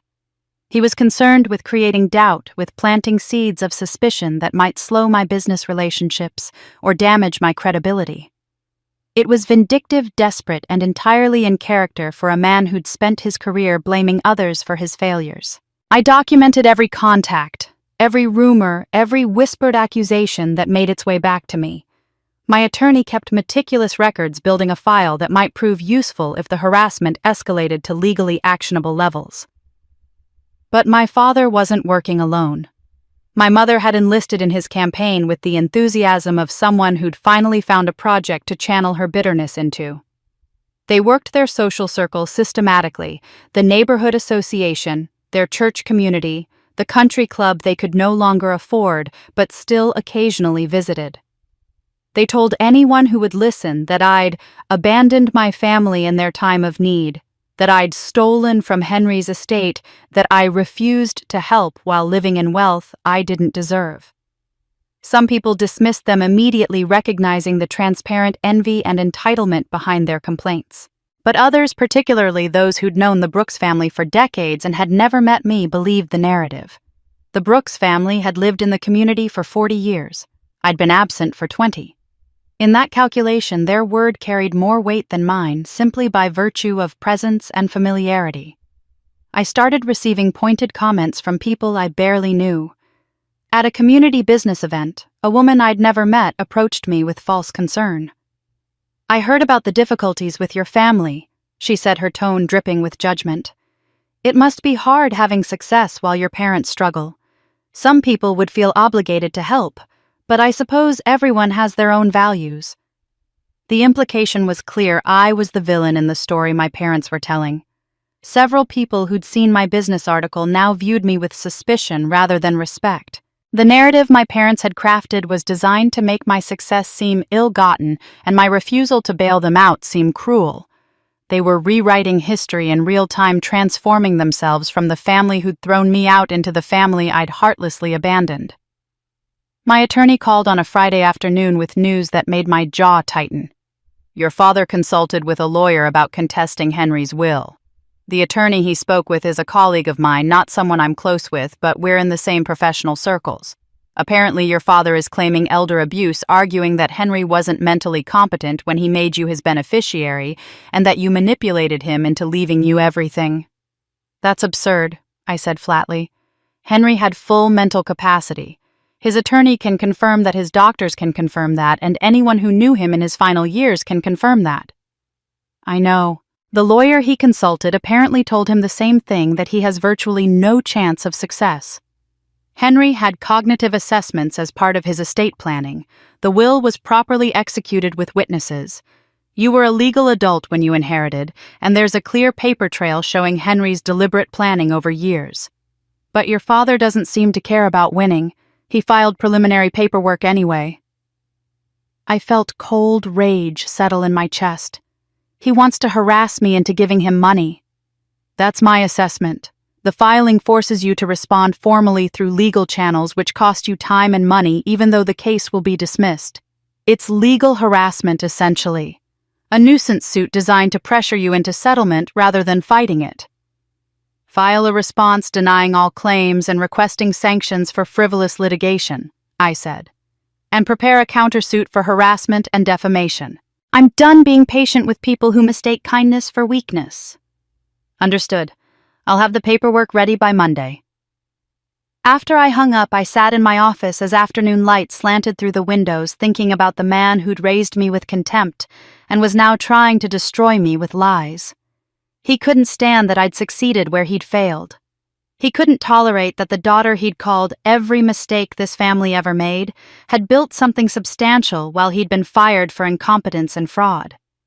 So he'd decided that if he couldn't succeed, he'd make sure I couldn't either. It was petty, vindictive, and entirely predictable. Bullies always escalate when their targets refuse to submit. My father had expected me to cave to guilt or family obligation or social pressure. When I didn't, he'd move to active attack, trying to tear down what he couldn't control. What he didn't know, what none of them knew, was that Henry had anticipated exactly this scenario. That the sealed documents I'd been carefully reviewing contained not just evidence of their past fraud, but meticulous documentation of their character, their history, their pattern of manipulation and exploitation. I unlocked my safe and pulled out Henry's box again, removing the files I'd been organizing. Birth certificates, DNA test results, military benefits fraud documentation, witness statements, financial records, and one more envelope I hadn't yet opened marked with Henry's handwriting, "For when they try to destroy you, and they will." I opened it carefully and began to read. With each page, my understanding of the full scope of what Henry had left me deepened. This wasn't just defensive documentation. This was a complete strategic roadmap for dismantling everything they'd built on lies. But while my father plotted legal attacks, he had no idea that I was about to receive documents that would destroy him, and they came from beyond the grave. The envelope Henry had marked, "For when they try to destroy you," contained a handwritten note in his distinctive, precise script. "Kimberly, if you're reading this, they've shown you exactly who they are. I'm sorry I'm not there to protect you in person, but I can protect you with truth. Everything you need is documented. Everything you remember is validated. And everything they try to claim about you or me can be disproven with facts. You were never the problem. You were never the mistake. You were always worthy of love, and I'm sorry it took me so long to show you that properly. The rest of the documents are with my attorney to be released only when you're ready. Trust yourself. Trust what I've left you. And remember, the truth is always stronger than lies, even when the liars are louder." I called Henry's attorney the next morning. He arrived at my office that afternoon with a leather document case that looked like it had been stored in his firm's vault for years. Mr. Sawyer left very specific instructions, he explained, setting the case on my conference table. If the Brooks family ever attempted legal action regarding his estate or your inheritance, I was to provide you with these materials immediately. He updated them annually right up until 6 months before his death. He wanted you protected, Ms. Brooks. That was his paramount concern. He opened the case and began laying out folders, each labeled with meticulous detail. The first set contained Henry's medical records from his final decade comprehensive cognitive assessments performed annually by a neuropsychologist, all showing normal mental function and capacity. There were letters from his primary care physician attesting to his mental acuity, signed affidavits from his attorney confirming Henry understood all estate planning decisions, and even video recordings of Henry explaining his reasoning for leaving everything to me, dated and witnessed. Your father's claim of mental incapacity is dead on arrival, the attorney said bluntly. Mr. Sawyer anticipated this exact argument and spent years building documentation to refute it. Any judge who sees this file will dismiss the contest immediately. The second set of folders made my hands shake as I opened them. Military death benefits documentation. After my biological father's death in service, the Brooks family had filed paperwork with the Department of Veterans Affairs claiming they were providing care for his dependent child, me, and had received monthly dependency and indemnity compensation meant to support my upbringing. There were also educational benefits, survivor health care coverage, and a substantial life insurance payout that should have been held in trust for me. Henry's investigators had obtained copies of everything. Checks made out to my father, Mr. Brooks, with DIC benefits for dependent child in the memo line. Bank statements showing these deposits for years deposited and spent on luxury purchases. Ashley's activities, home renovations. The amounts were staggering. Over 15 years, they'd collected more than $200,000 in benefits meant specifically for my care and education. But the fraud went deeper. The paperwork they'd filed with the VA included false affidavits claiming financial hardship statements that they were covering all my expenses out of their own limited resources. Even forged documentation of educational costs they claimed to be paying on my behalf. In reality, I'd worked part-time jobs to buy my own school supplies. I'd worn secondhand clothes while Ashley got new wardrobes. They'd taken government money meant to care for a fallen soldier's child and spent it on themselves while treating that child like an unwanted burden. Henry's notes explained that he'd discovered this fraud within a year of my arriving at the shelter, but he'd chosen not to tell me. "She's been through enough," he wrote. Knowing the depth of their betrayal would only add trauma to trauma. Better to document everything, build an unassailable case, and let her decide what to do with this information when she's strong enough to handle it without being destroyed by it. The third set of folders was the hardest to read. Henry had documented my childhood through the eyes of people who'd witnessed but couldn't stop the neglect and emotional abuse. Teacher reports expressing concern about a child who came to school hungry and wearing clothes that didn't fit. Neighbor statements about hearing Mr. Brooks shouting at me about seeing me doing yard work in the heat while Ashley played in the sprinkler. School counselor notes documenting conversations where I'd deflected questions about home life, protecting the family that was hurting me. There were medical records showing I'd been underweight through most of elementary school, falling below growth curve percentiles until I started eating lunch at school through a free meal program. There were photographs, I don't know how Henry obtained them, showing bruises on my arms and legs, the kind you get from being grabbed roughly or pushed into furniture carefully placed where they'd be covered by clothing. Never hit directly, never marked in ways that would trigger mandatory reporting, but hurt nonetheless. Shelter staff had provided statements about my condition when I arrived at 17, malnourished, wearing clothes too small, carrying everything I owned in a single garbage bag. They described a teenager who was eerily self-sufficient and apologized constantly for taking up space, exhibiting classic signs of long-term emotional abuse and neglect. Reading through these files, I saw my childhood validated by objective observers. Every memory I'd questioned, every moment I'd wondered if I was being too sensitive or remembering things worse than they were, it was all confirmed by people who'd seen it happen and documented their concerns. I wasn't crazy. I wasn't exaggerating. The Brooks family had systematically neglected and emotionally abused me, while collecting government money meant for my care.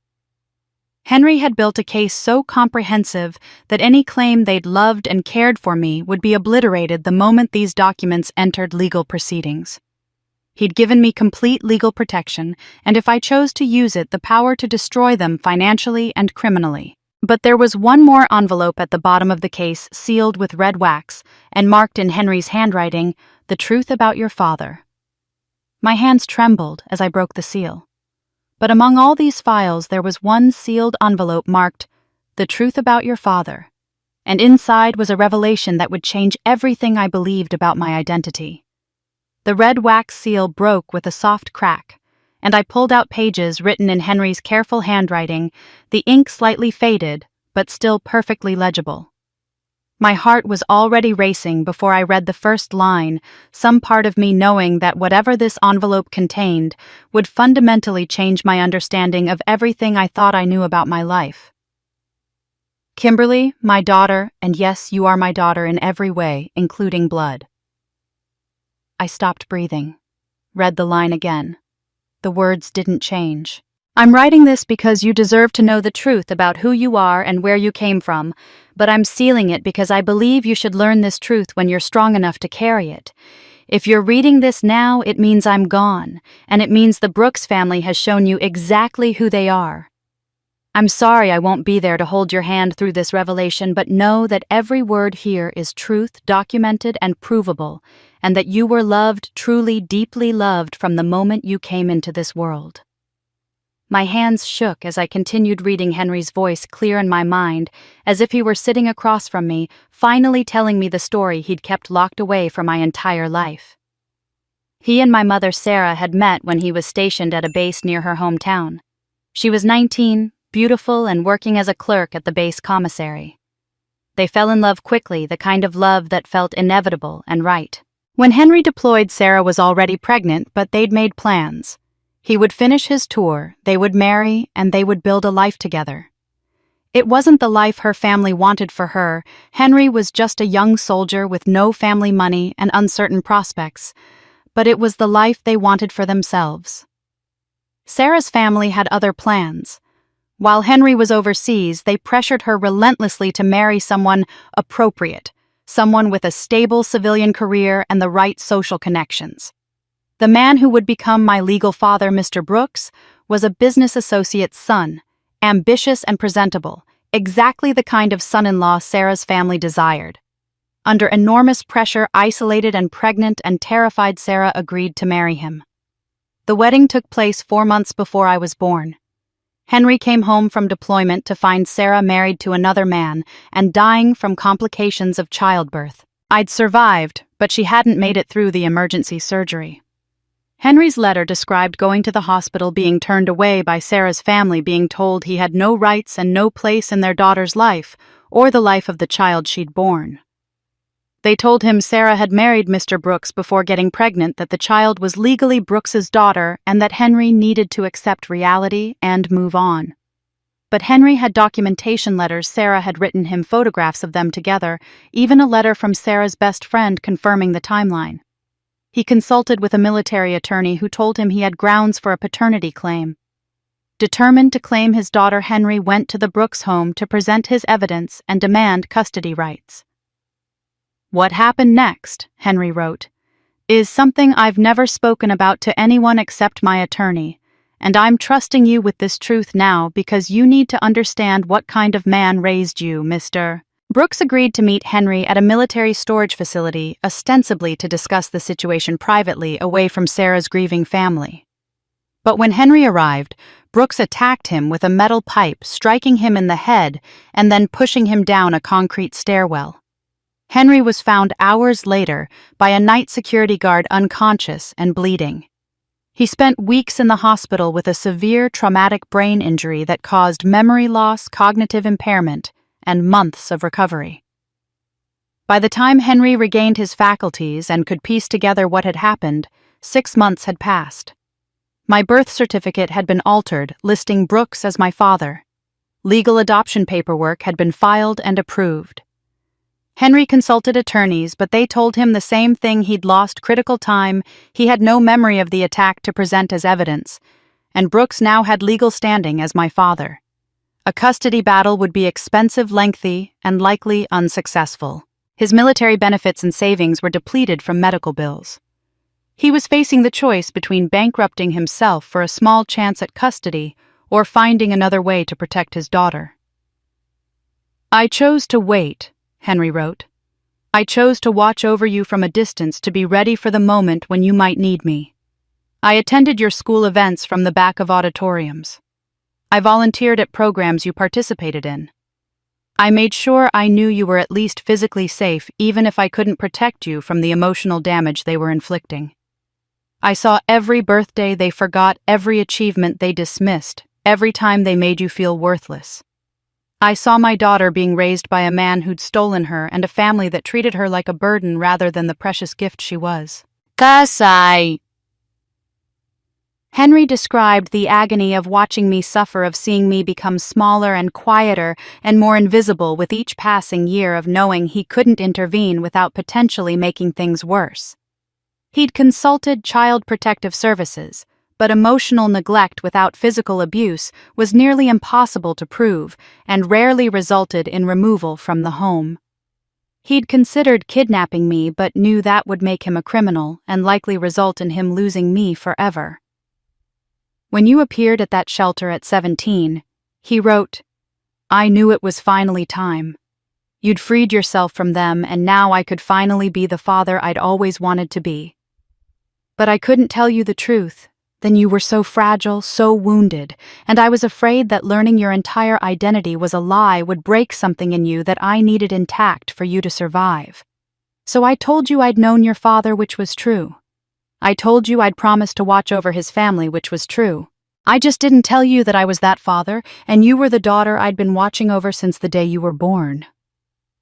Henry explained that he'd planned to tell me when I turned 30, believing that by then I would be stable enough, successful enough, healed enough to absorb the truth without being destroyed by it. But his health had declined faster than expected, and he'd made the difficult choice to seal this letter rather than burden me with it before I was ready. "You are my daughter Kimberly, my blood, my heart, my greatest pride. Every success you've achieved, every kindness you've shown, despite the cruelty you endured, every moment of strength you've demonstrated, all of it makes me proud beyond words. The Brooks family stole you from me legally, but they could never steal what truly mattered: the bond between a father and his child. The love I carried for you every single day, and the legacy I'm leaving you now. You owe them nothing. You never did. You are mine, and I am yours, and that truth is unbreakable." The letter ended with instructions on where to find DNA test results he'd had done, tissue samples from his medical records, and samples he'd taken from my hairbrush years ago, processed through a private laboratory and stored with his attorney. The results confirmed what his letter claimed: Henry was my biological father with 99.9% certainty. I sat in my office as afternoon faded to evening, tears streaming down my face, the letter clutched in my hands. My entire life had been a lie. The man who'd raised me wasn't my father. He was the man who'd stolen me from my father. The man who'd saved me at 17 wasn't just a kind mentor. He was my actual father, who'd been waiting 13 years for the chance to finally protect his daughter properly. Every moment of kindness Henry had shown me took on new meaning. Every lesson he'd taught, every opportunity he'd given, every word of encouragement. It wasn't charity or mentorship. It was paternal love finally allowed to express itself. He'd watched me suffer for 17 years, unable to intervene, and then spent the next 13 years trying to give me everything he'd been prevented from giving me before. And as tears streamed down my face, I realized my entire life had been a lie, but Henry's love had always been the one true thing. I sat with Henry's letter for hours, reading and rereading it, until the words were burned into my memory. The man who'd saved me at 17, who'd taught me everything I knew about business and self-worth, who'd left me the foundation to build a life of security and purpose. He was my father, my real father, the father who'd been stolen from me by violence and legal manipulation, who'd watched me suffer from a distance for 17 years because the system had failed to protect his rights as a parent. Henry's attorney returned the next morning with more documents. "There's something else Mr. Sawyer wanted you to have," he said, opening another folder. A second trust that he established separately from the primary estate. He kept it completely isolated to protect it from any potential legal challenges to his will. The portfolio he laid out was staggering in its scope and sophistication. Henry had been investing methodically for decades, building positions in regional companies that were solid but unsexy manufacturing firms, distribution networks, commercial property developments. He held minority stakes in a dozen different enterprises, none large enough to require public disclosure, but collectively worth millions. There were commercial real estate holdings across 3 states' properties he'd purchased strategically and held long-term as values appreciated. There was a meticulously managed stock portfolio diversified and rebalanced quarterly, showing the patient discipline of someone who understood that wealth was built through consistency rather than speculation. The total value of this trust, combined with the primary estate you inherited and the businesses you've built yourself, puts your net worth at approximately $15 million, the attorney said matter-of-factly, as if he were discussing the weather rather than a sum of money that would have been incomprehensible to the girl who'd slept in a shelter at 17. $15 million.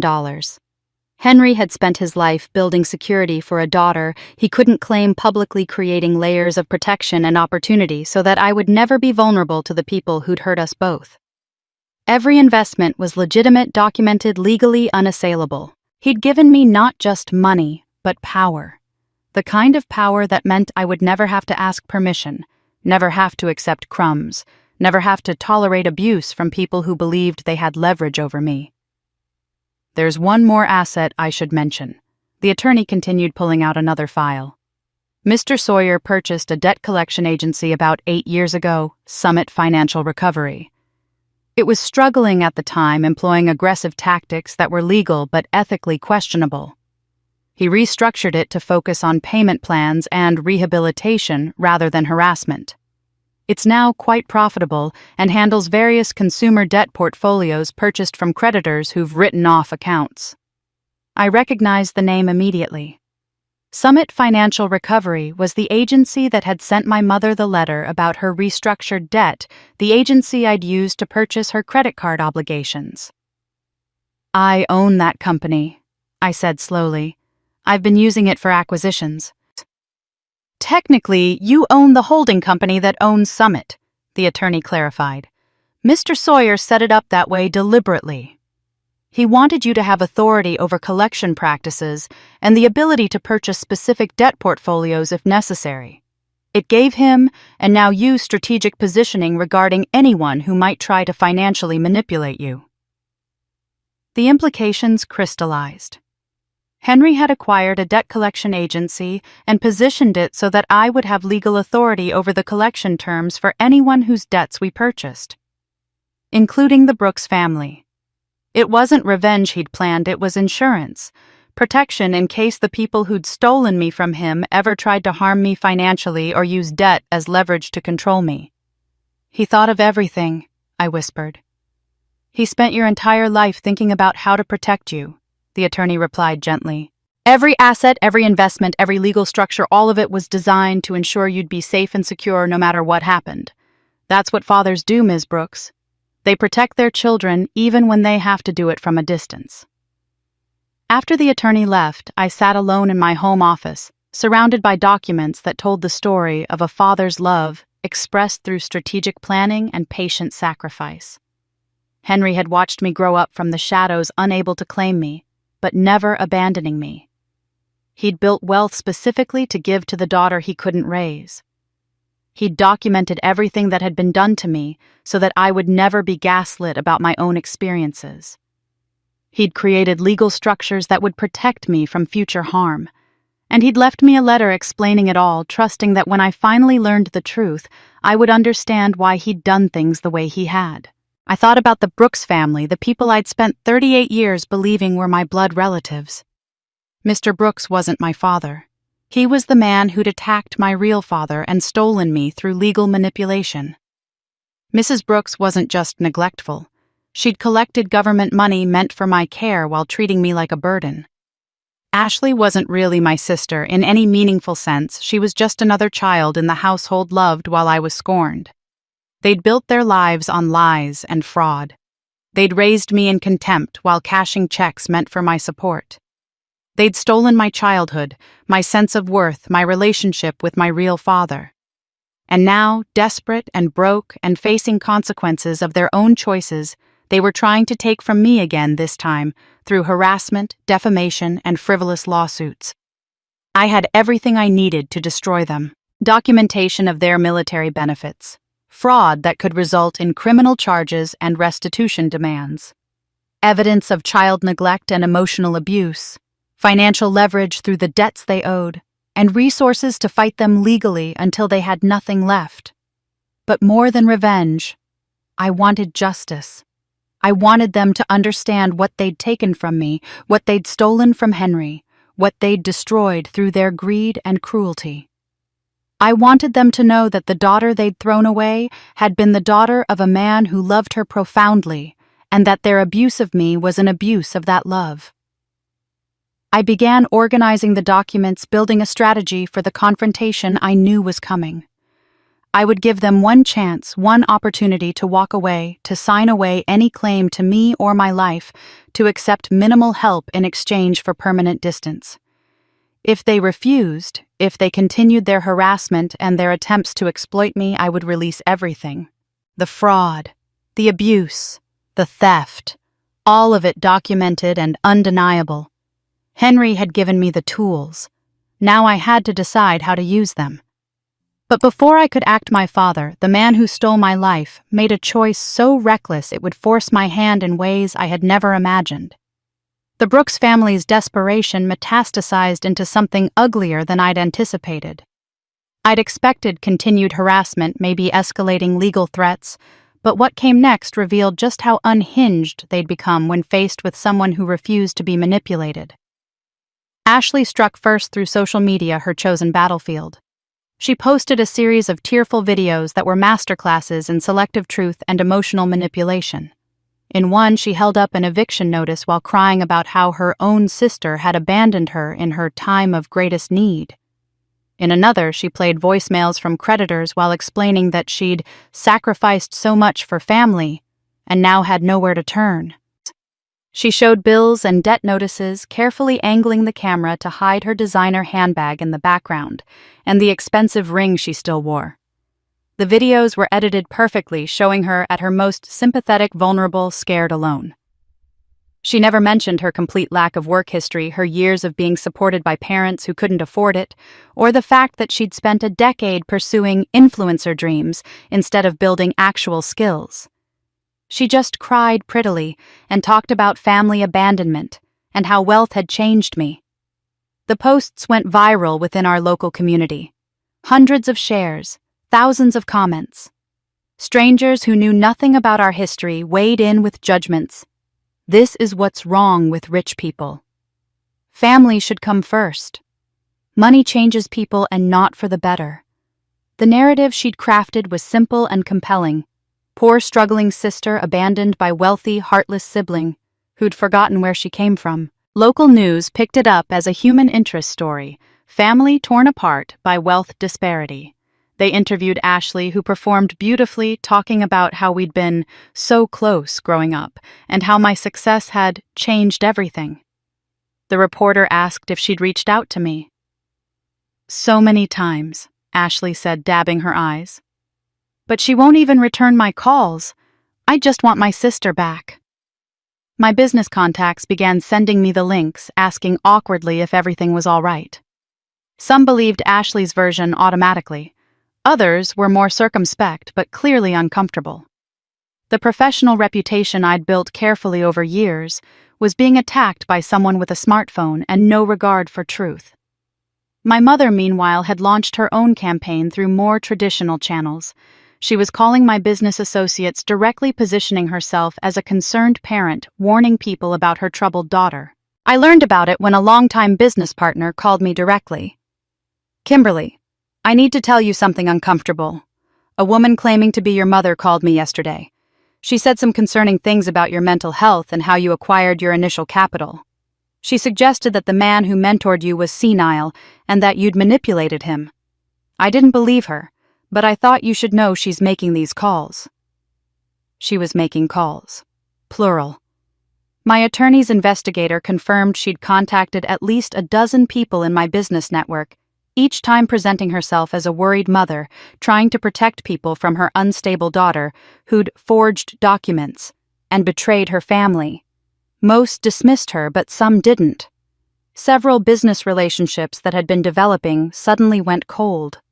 A speaking engagement was quietly canceled. The whisper campaign was creating exactly the kind of doubt and friction she intended. Then my father crossed a line that moved beyond harassment into criminal behavior. The police report came through on a Thursday afternoon.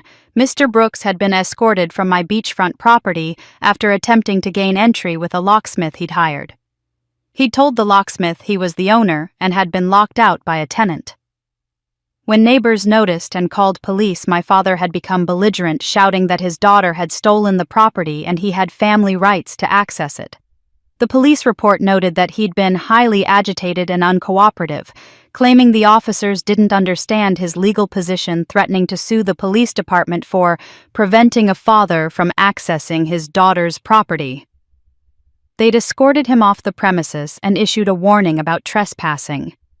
The locksmith, realizing he'd been lied to, refused payment and left immediately. 2 days later, my home security system alerted me to activity at my townhouse at 11 at night. I pulled up the camera feed on my phone and watched Ashley pounding on my front door, then moving to windows, then screaming at my house while my neighbors' lights turned on one by one. The audio was clear enough to catch her words. "I know you're in there, you selfish bitch. You think you're better than us. You think you can just abandon family and face no consequences. Open the fucking door." She pounded on windows hard enough that I worried about broken glass. She kicked at my front door. She stood in my yard screaming for nearly 10 minutes before finally leaving, but not before overturning my mailbox and throwing potted plants at my garage door. Every moment was captured in high definition by 3 different camera angles. I sat in my bedroom watching the footage replay, seeing the rage and entitlement that had finally dropped all pretense of concern or family love. This wasn't about reconnection or support. This was about control and revenge, about people who believed they had rights to my resources and were furious that I dared to refuse them. And that night, as I reviewed security footage of my sister's unhinged rage, I made a decision. It was time to end this once and for all. I spent the morning after Ashley's rampage making copies of security footage and organizing documentation into categories: harassment, defamation, trespassing, and fraud. Everything was time-stamped, witnessed, and legally obtained. By noon, I'd made a decision that felt both necessary and measured. I wasn't going to destroy them impulsively. I was going to let the truth do its work. I called Marcus Chen, an investigative journalist I'd met at a business ethics conference 2 years earlier. He worked for the Regional Observer and had built a reputation for fair, meticulous reporting that relied on documentation rather than sensationalism. When we met for coffee that afternoon, I brought a folder containing carefully selected materials. "I'm coming to you because I trust your integrity," I said, sliding the folder across the table. "I'm being harassed by family members who are spreading false information about me and attempting to access my property illegally. But the harassment is just the surface. There's a larger story here about military benefits fraud that I think deserves investigation." Marcus opened the folder and began reading. I'd included photocopies of the VA benefits documentation showing payments made to the Brooks family for my care as a dependent child of a fallen soldier, police reports from the recent trespassing incidents, and court filings showing their frivolous will contest. I'd redacted some identifying details for privacy, but left enough that an investigative journalist could verify the core facts independently. "This is substantial," Marcus said after several minutes of silent reading. "You're alleging they collected benefits meant for you while neglecting your care." "I'm not alleging anything. I'm providing documentation of what occurred. You can verify all of it through VA records, court filings, and public documents. I'm coming forward now because their harassment has escalated to the point where I need to protect myself legally, and I believe the public has an interest in knowing about potential misuse of military survivor benefits." Marcus spent the next week investigating. He contacted the VA, reviewed court records, spoke with Henry's attorney, and even tracked down some of my former teachers who confirmed the neglect they'd witnessed. He was thorough and professional, confirming every fact before writing a word. The article published on a Tuesday morning with the headline, "Local Families' Dark Secret Military Benefits Fraud Alleged." Marcus had written it carefully using alleged, where legally necessary, but presenting documentation that made the implications clear. The article detailed how survivor benefits meant for a veteran's child had been collected by family members who then, according to multiple witnesses and records, provided minimal care for that child. It mentioned the daughter's eventual success and the family's recent attempts to contest inheritance despite no legal standing. It included their harassment campaign and police reports of trespassing. The comment section exploded within hours. Veterans groups were particularly vocal, expressing outrage about potential misuse of benefits meant to honor fallen soldiers. "Stolen valor adjacent" became a common phrase. People who'd believed Ashley's tearful videos now saw them as manipulation from someone who'd lived off stolen military money. The narrative shifted completely and irreversibly. My phone began ringing with calls from business associates who'd been uncertain before now, apologizing for doubting me and expressing support. The speaking engagement that had been canceled was hastily reinstated with an apology about miscommunication. Several people forwarded me messages they'd received from my mother, her defamatory claims now obviously desperate lies in light of documented fraud. The Brooks family's response was predictable and chaotic. My mother called screaming about how I'd destroyed the family name and ruined our lives. My father left voicemails threatening lawsuits for defamation, apparently not understanding that truth is an absolute defense against defamation claims. Ashley's social media presence went dark after being inundated with comments calling her a grifter. And worse. Within 48 hours, I heard through community contacts that they'd become pariahs in their own neighborhood. People crossed the street to avoid them. Former friends stopped returning calls. The church community that had been one of my mother's primary social outlets quietly suggested they might be more comfortable attending services elsewhere. My father's attorney sent a threatening letter about the article. My attorney responded with a single-page letter noting that all information in the article was factually accurate and verified through public records, that truth is an absolute defense to defamation, and that continued frivolous threats would result in a countersuit for harassment and abuse of process. But I knew this wasn't over. Cornered animals were dangerous, and the Brooks family had just been backed into the tightest corner of their lives. They'd lost their reputation, their social standing, and any sympathy they'd managed to generate. They had nothing left to lose, which meant they were about to become even more desperate. But the Brooks family, cornered and humiliated, was about to make their most desperate move, yet one that would finally give me legal grounds to finish this. The article had been published for 3 days when they came to my house at nearly midnight. I was in bed reviewing documents on my tablet when my security system lit up with alerts: motion detected at the front entrance, motion at the side gate, multiple figures approaching the property. I pulled up the camera feeds and felt my stomach drop. All 3 of them were there, moving toward my front door with a purposefulness that looked nothing like a peaceful visit. My father reached the door first and began pounding with both fists, the sound echoing through my quiet neighborhood. "Kimberly, open this door right now. You're going to fix what you broke. Do you hear me? Open this goddamn door." My mother joined in, her voice shrill and hysterical. "You destroyed us. You destroyed your own family. What kind of person does that? What kind of monster are you?" Ashley kicked at the door, then turned her rage on my landscaping, smashing decorative solar lights with her feet and hurling a potted plant at my garage. You think you can humiliate us like this? You think there aren't consequences? I stayed perfectly still in my bedroom, phone in hand, watching the security feeds and recording everything. I'd already called 911 before speaking to anyone. Within minutes, I could see lights turning on in neighboring houses, people looking out windows, someone across the street stepping onto their porch with a phone raised recording. My father tried my side gate, found it locked, then picked up a garden stone and threw it at my living room window. The glass shattered inward with a crash that I heard even from upstairs. That's when I heard the sirens approaching. The police arrived to find my father with another stone in his hand, my mother screaming at my house about betrayal and destruction, and Ashley still destroying what remained of my front landscaping. The responding officers separated them immediately, directing each to different areas of my yard while taking statements from neighbors who'd called and recorded the incident. I came downstairs and opened my door only when an officer knocked and identified himself. I provided the security footage showing the entire incident from their arrival through the property destruction to my father breaking my window. The officer's expression grew increasingly grim as he watched. "Ma'am, do you want to press charges?" "Yes," I said without hesitation. "All of them. Property damage, attempted breaking and entering, disturbing the peace, threatening behavior, whatever applies."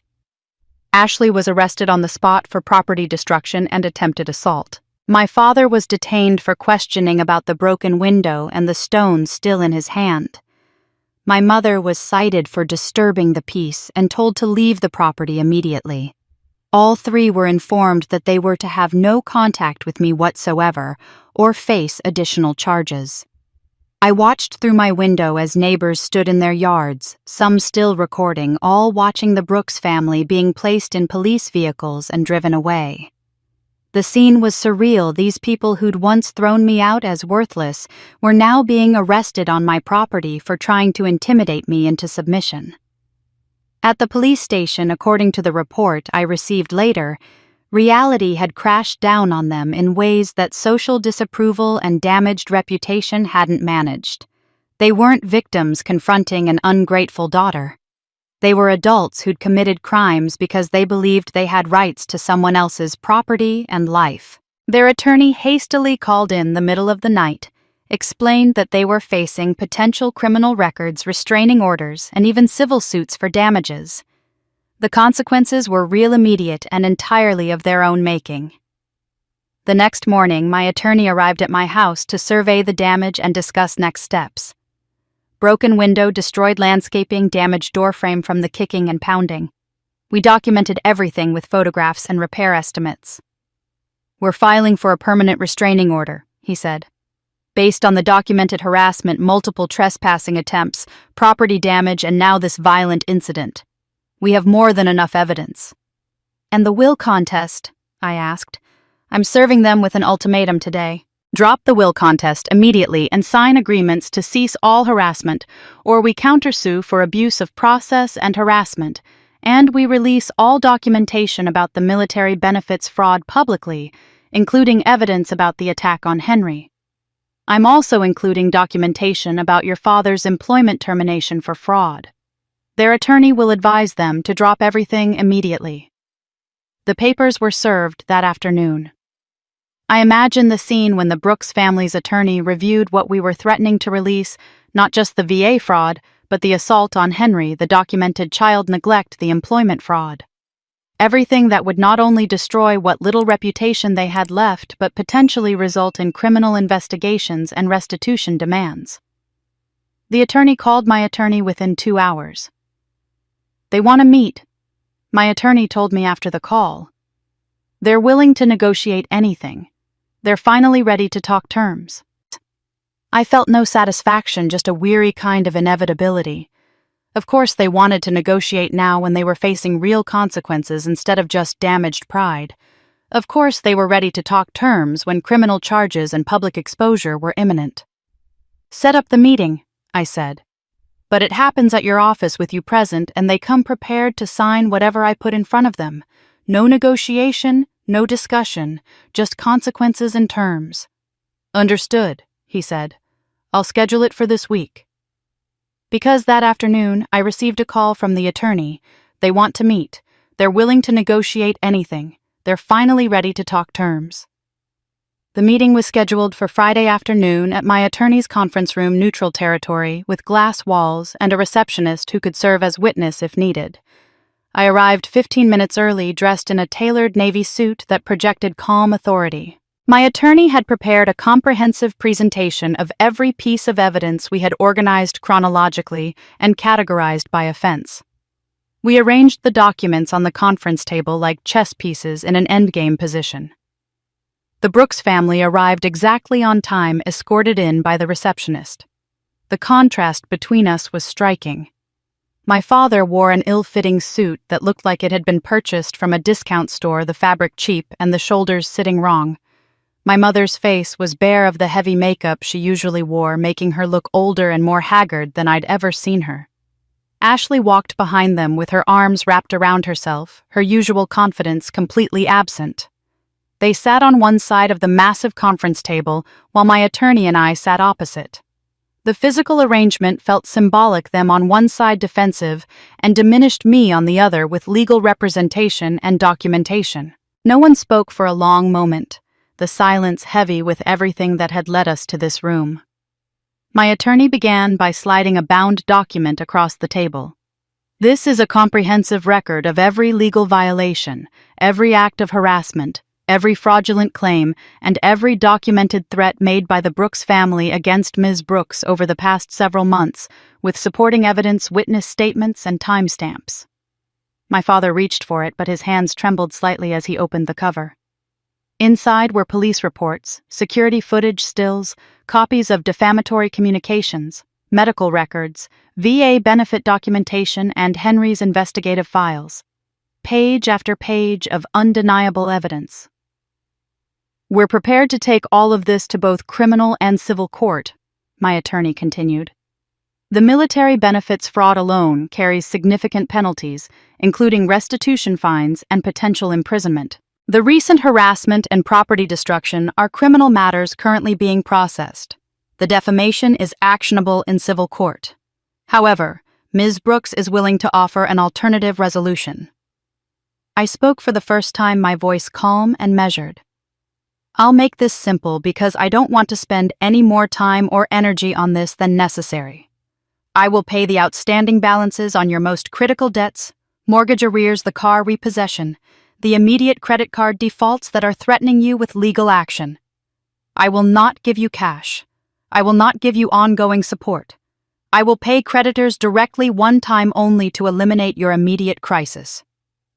My mother's eyes lit up with hope, but I held up a hand before she could speak.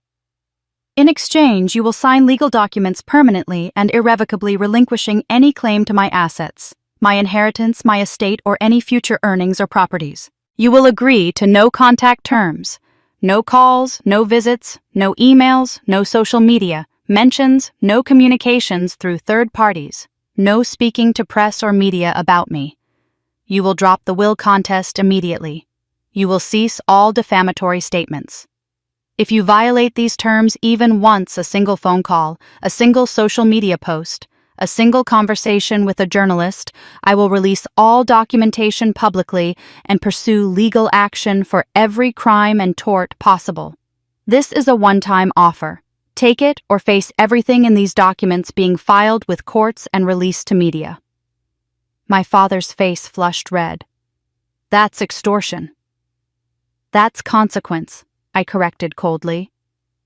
"You tried to extort me through guilt and social pressure. You harassed me, defamed me, trespassed on my property, and destroyed my belongings. I'm offering you a way to walk away from criminal charges and public humiliation. You're free to decline and take your chances with prosecutors and civil juries." He looked at his attorney, a public defender, who'd been assigned to help with the criminal charges. The man shrugged. "She's right. You have no leverage here. If you don't take this offer, you're looking at criminal prosecution for the VA fraud at minimum, plus the recent property damage and harassment charges. This is a generous offer given the evidence against you." "We deserve more than this," my father said, his voice desperate now rather than authoritative. "We're family. You can't just..." You were never my family, I interrupted, and the words came out with a finality that silenced the room. Henry was my family. He was my real father biologically and in every way that matters. The shock on their faces would have been amusing if the situation weren't so grim. My mother's face went white. Ashley's eyes widened. My father's expression cycled rapidly through disbelief, comprehension, and then rage mixed with fear. I pulled out Henry's letter and the paternity documentation, sliding them across the table. Henry was my biological father. Sarah was my mother. The man sitting across from me attacked Henry and put him in the hospital with a traumatic brain injury, then manipulated the legal system to steal me from my real father. You didn't raise your daughter, you raised the child you stole. And while raising me, you cashed checks meant for my care as a fallen soldier's dependent. You're not my family. You're criminals who exploited me for money while treating me like a burden. My father stared at the documents, his face ashen. My mother made a small sound like a wounded animal. Ashley just looked confused and lost. Sign the papers, I said quietly. Sign them and walk away with your immediate debts cleared and no criminal prosecution.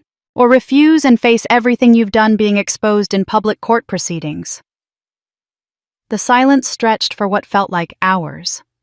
Finally, my father reached for the pen, his signature angry and heavy on the page. My mother signed with shaking hands, tears streaming down her face. Ashley was the last, her signature small and barely legible. You're free to go, my attorney said, collecting the signed documents. They stood slowly, gathering their belongings with the defeated movements of people who'd just lost everything that mattered to them. As they reached the door, Ashley turned back, her voice barely a whisper. I always knew you were different from us. I just didn't know why until now.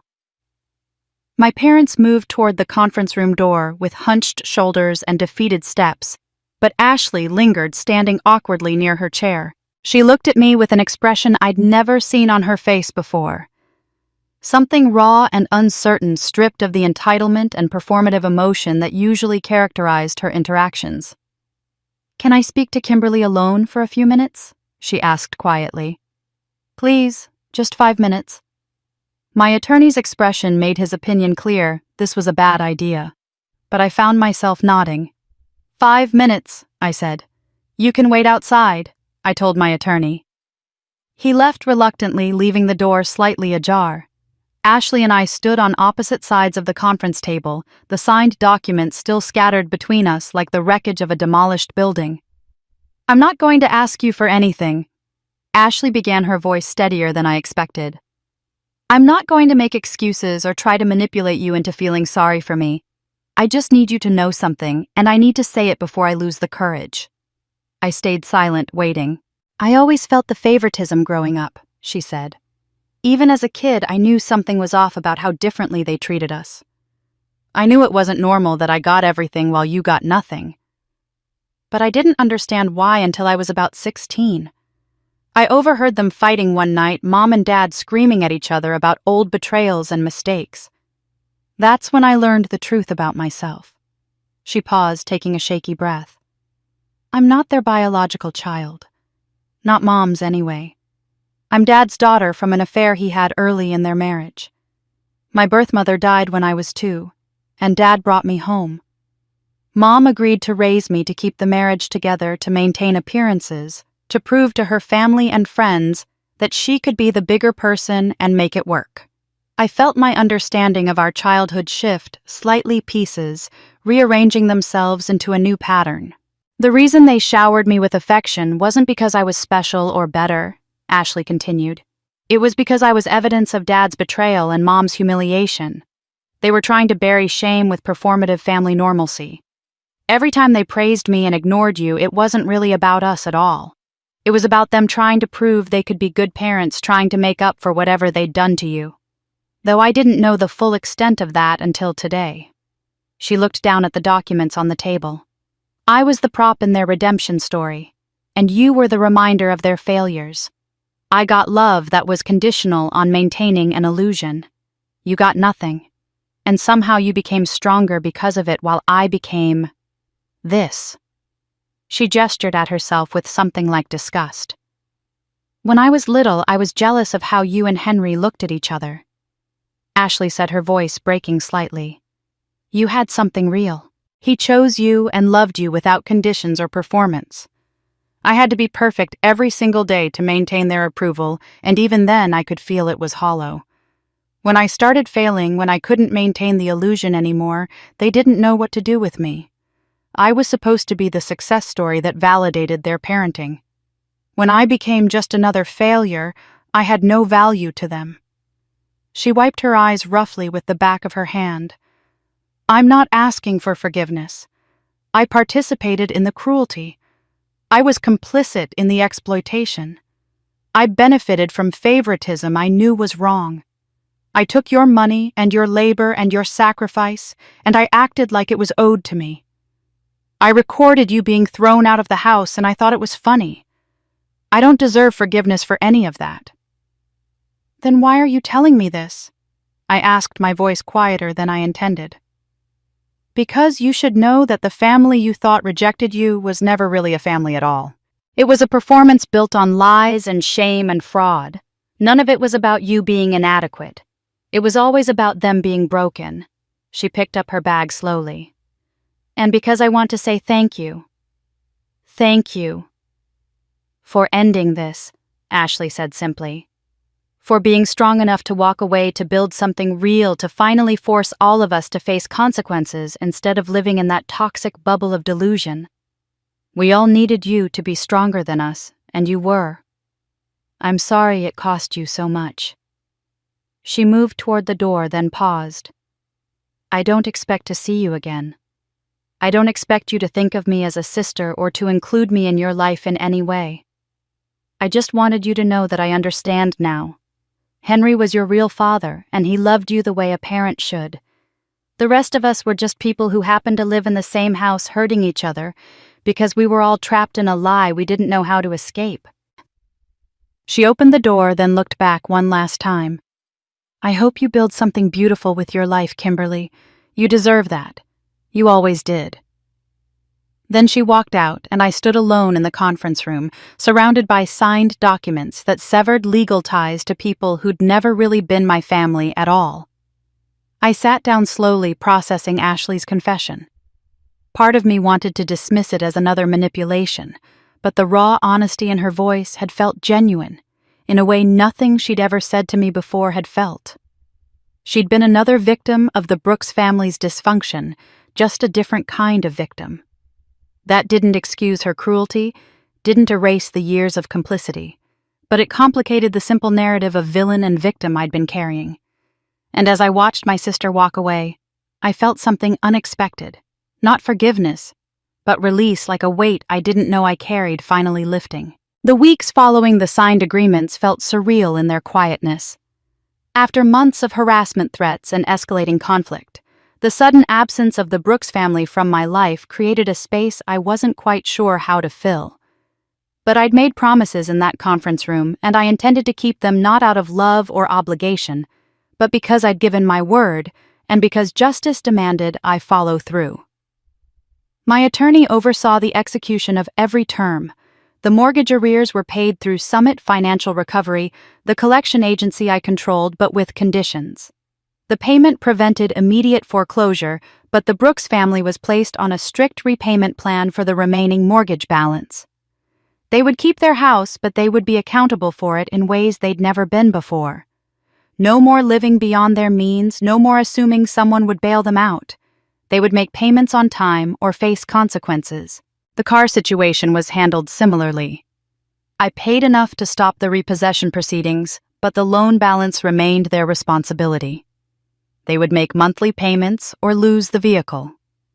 The critical credit card defaults, the ones that were threatening lawsuits and wage garnishment, I cleared completely through direct payments to creditors. But the remaining credit card debt, the personal loans, the accumulated consequences of years of financial irresponsibility, those remained theirs to manage. It wasn't generosity, it was strategy. I'd given them just enough to stay off the streets and avoid immediate catastrophe, but not enough to be comfortable or to return to their old patterns. they would learn to live within their means because they finally had no choice. And if they violated the no-contact agreement, even once, I would stop all support immediately and release everything. The beachfront property required a different kind of decision. It was worth millions, appreciating steadily as the area developed. I could have kept it as an investment, sold it for substantial profit, or even used it myself. But every time I thought about that property, I thought about Henry, how he'd purchased it strategically, how he'd left it to me with detailed notes about its potential, how it represented his careful planning for my future security. I wanted it to mean more than personal wealth.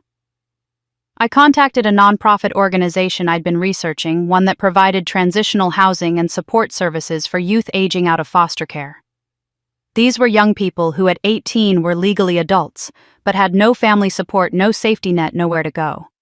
They were like I'd been at 17, except they didn't even have the option of going home to people who treated them badly. They just had nothing. The donation was structured carefully through my attorney. The property would be transferred to the nonprofit with the condition that it be named the Henry Brooks Hope House, and that it serve specifically as transitional housing with wraparound services, job training, educational support, mentorship. The nonprofit would handle operations, but I would maintain involvement through a board position to ensure Henry's vision was honored. Local press picked up the story, running a feature about the donation and the purpose behind it.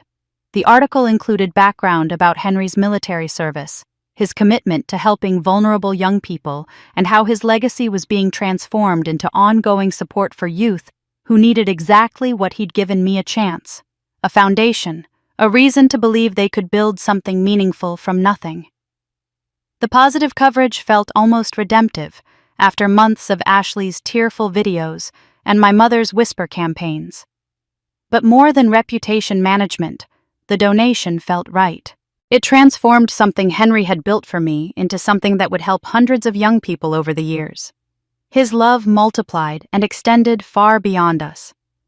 With the Brooks family finally out of my life and the beachfront property committed to meaningful purpose, I turned my attention to restructuring my own business holdings. For years, I'd operated through shell companies and trusts, keeping my name off public documents, maintaining strategic invisibility. But I was done hiding, not because I wanted fame or recognition, but because I'd built something legitimate and substantial that deserved to exist in daylight rather than shadow. I worked with my attorney and financial advisors to consolidate my various interests under a single holding company, Brooks Enterprises, KTB Logistics. My real estate holdings, my investment stakes in various companies, all of it organized under one corporate umbrella with proper governance, professional management, and transparent operations. I hired a CEO for KTB Logistics, someone with logistics expertise who could handle day-to-day operations, while I focused on strategic direction and growth planning. I brought in a professional property management firm to oversee my real estate portfolio. I was transitioning from someone who did everything myself out of necessity to someone who built teams and systems that could operate without me being involved in every detail. I was moving from operator to steward, from building wealth to building impact. The girl who'd once had nothing was now thinking about generational legacy, about what would outlast her, about how to use resources to create opportunity for others, the way Henry had created opportunity for me. My days became filled with strategic planning rather than operational firefighting, with philanthropic discussions rather than survival calculations. I was building something that would matter beyond my own life. I was beginning to feel something I hadn't felt in months: peace. Not happiness exactly, but a quiet sense that I was finally living the life Henry had wanted for me, the life he'd spent years positioning me to build. And then, on a Tuesday afternoon, my receptionist buzzed my office. "Ms. Brooks, there's a gentleman here to see you. He doesn't have an appointment, but he says it's about Henry. He says it's urgent and personal." I almost declined, assuming it was another complication I didn't need. But something made me agree to 5 minutes. The man who entered my office was perhaps mid-40s, with Henry's eyes and Henry's careful way of moving. He carried a leather briefcase and wore an expression that mixed nervousness with determination. Before I could ask who he was or what he wanted, he spoke. Ms. Brooks, my name is Daniel. I'm Henry's son and your brother. But just as I began to feel peace, a stranger appeared at my office with a briefcase and a sentence that stopped my heart. Ms. Brooks, my name is Daniel. I'm Henry's son and your brother. I stared at the man standing in my office doorway, my mind struggling to process what he'd just said. Henry's son. My brother. The words felt impossible, even though I was looking at someone who had Henry's eyes, Henry's careful posture, even Henry's way of holding himself with quiet dignity. I know this is a shock, Daniel said quickly, reading my expression. I should have called ahead, but I was afraid you'd refuse to see me. May I sit down? I have documentation, and I promise this will make sense. I gestured numbly to the chair across from my desk, and he sat opening his briefcase with deliberate care. He pulled out a folder and slid it across to me.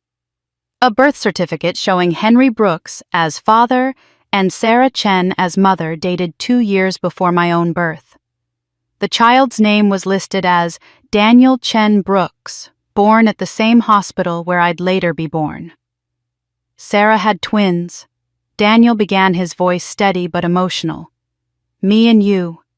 But her family, our maternal grandparents, they were horrified. An unmarried daughter pregnant by a soldier they considered beneath their social standing was bad enough. Twins made it worse, made it impossible to hide. So they made a decision. He pulled out more papers. Adoption records, letters, family documents. They gave me to Sarah's younger sister, my Aunt Emily, who lived in Oregon and had been told she couldn't have children.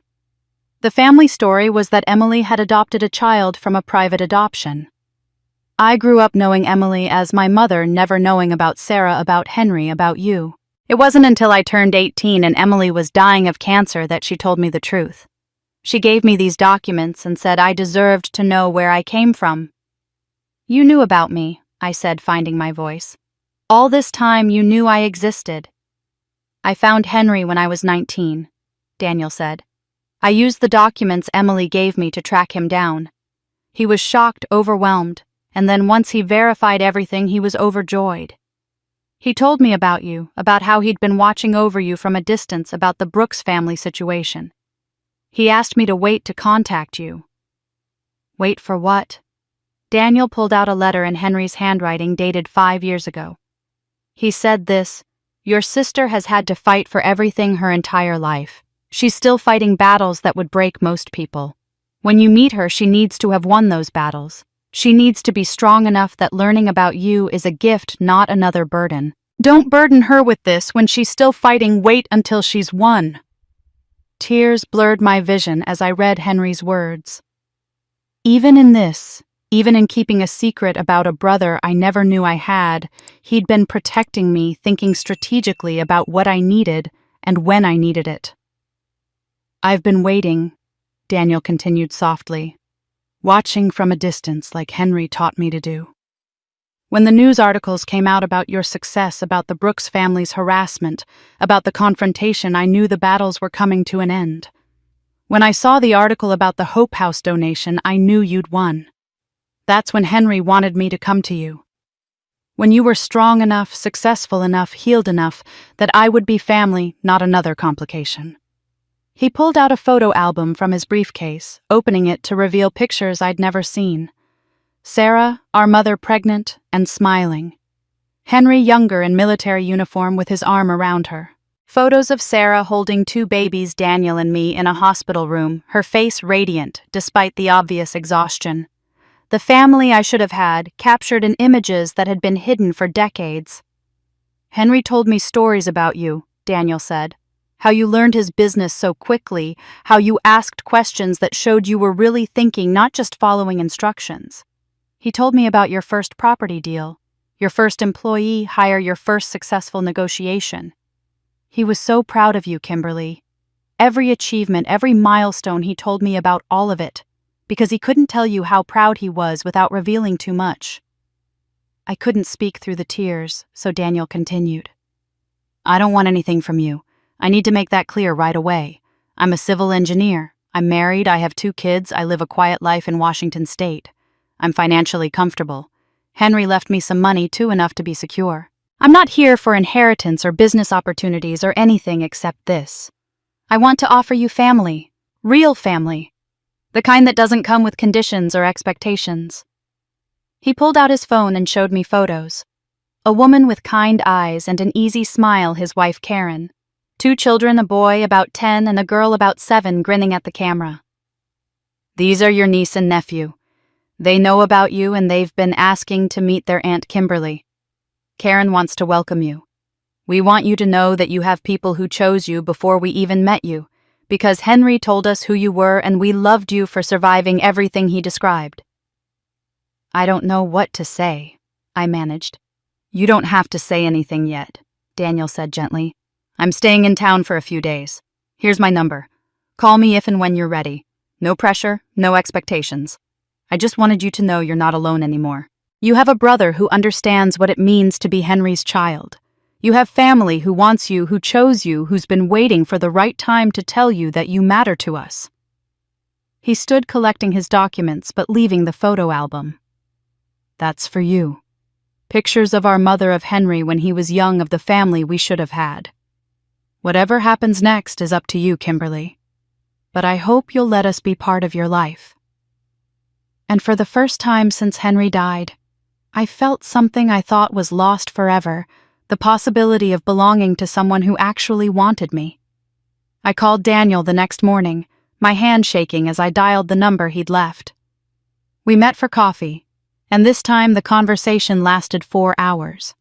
He told me about growing up in Oregon, always feeling like something was missing, discovering the truth, and then discovering Henry. I told him about the shelter, about building a business from nothing, about finally learning Henry was my father.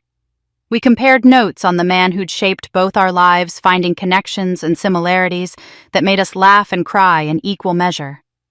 2 weeks later, I flew to Washington to meet his family. Karen welcomed me with a hug that felt genuine and undemanding.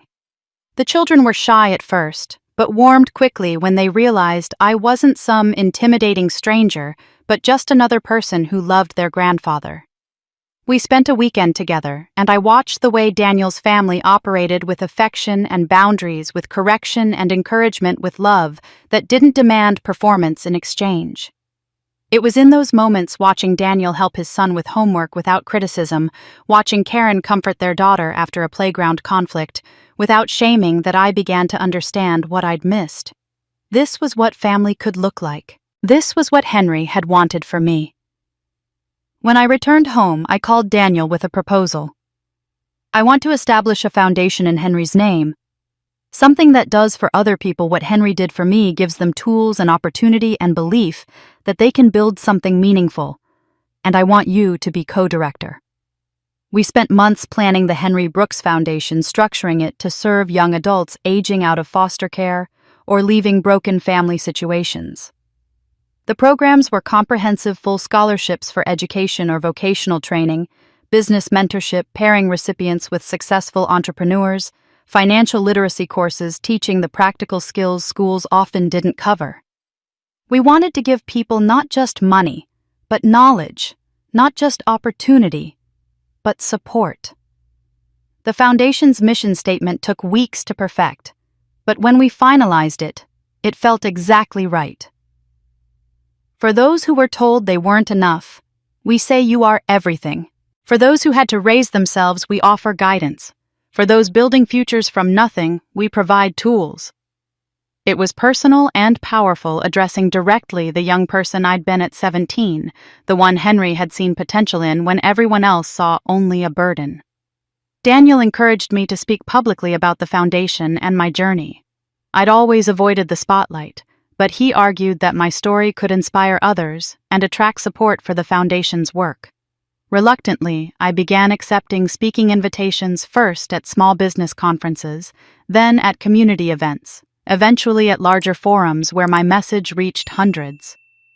I learned to tell my story not for sympathy, but as illustration of resilience and strategic thinking. I talked about Henry's mentorship, about building businesses through consistency rather than shortcuts, about the importance of ethical wealth building. I spoke carefully about family structures that harm rather than heal, about finding chosen family that reflects your values, never naming the Brooks family, but addressing the reality that not all families are safe or supportive. My authenticity resonated. After speaking engagements, people approached with their own stories of broken families and hard-won success. Business leaders asked about consulting opportunities. Young entrepreneurs sought advice. I was becoming not just wealthy but influential, using my platform to advocate for the kind of support I desperately needed at 17. But the most profound healing came through simply spending time with Daniel's family. I flew to Washington once a month and they visited me quarterly. I watched Daniel parent his children with patience I'd never experienced as a child. I watched Karen create a home where mistakes were learning opportunities rather than occasions for shame. I watched my niece struggle with math homework and receive encouragement to keep trying rather than criticism for not understanding immediately. One evening, Daniel's son knocked over a glass of juice at dinner, and I braced instinctively for the explosion of anger I'd learned to expect from such incidents. Instead, Daniel simply handed him paper towels and said, "Accidents happen. Let's clean it up together." The child wasn't shamed, wasn't yelled at, wasn't made to feel worthless over spilled juice. It was such a small moment, but it cracked something open inside me. Later that night, Karen found me crying in their guest room. "I didn't know," I told her. "I didn't know family could be like this. I thought what I experienced was normal, just how things were. Watching you all together, I'm realizing how much I lost, how damaged the Brooks family was, how different everything could have been." Karen sat beside me and took my hand. "You didn't lose anything, Kimberly. You never had it to begin with, which is worse. But you have it now. You have us. You have Daniel. You have those kids out there who think their Aunt Kimberly is the coolest person in the world. Family isn't about blood or shared history. It's about choosing to show up for each other consistently and without conditions. We choose you." I started laughing more. I relaxed in their presence in ways I never had with anyone except Henry. I learned that love didn't have to be earned through perfect performance, that belonging was possible simply because I existed and they wanted me there. The groundbreaking ceremony for the Henry Brooks Hope House brought everything together. Daniel and his family flew in for the event. Foundation board members attended.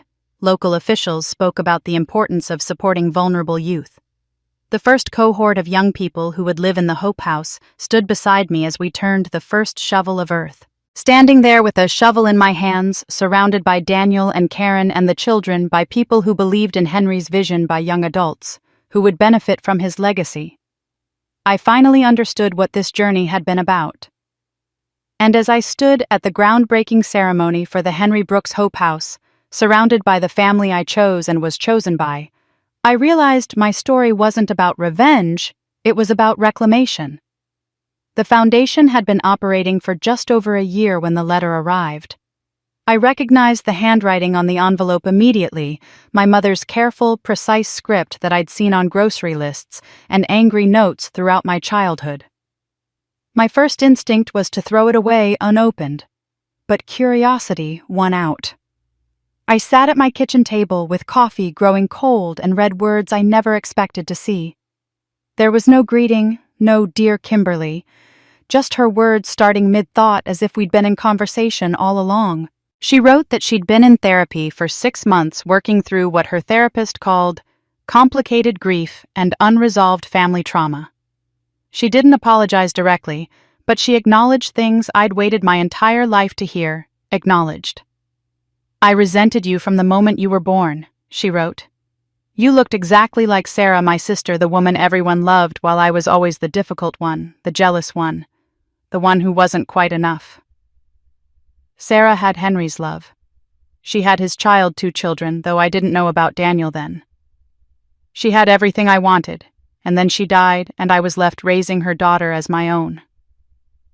Every time I looked at you, I saw her. I saw the sister I envied and lost. I saw the life I didn't get to have.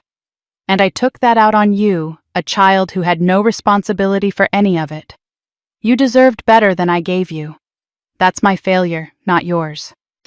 She wrote about the therapy sessions where she'd had to confront her own choices, her complicity in the benefits fraud, her willingness to look the other way while her husband abused a child. I told myself I was protecting my marriage, keeping my family together. But I was protecting my pride and my comfort at the expense of a child's well-being. I understand now what I did. I understand that understanding doesn't undo it. The letter ended simply. I hope you're well. I'm trying to be better now, but I understand it's too late for us.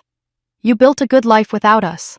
That's probably the only thing I can feel good about, that you survived us and thrived anyway. There was no return address, no phone number, no invitation to respond.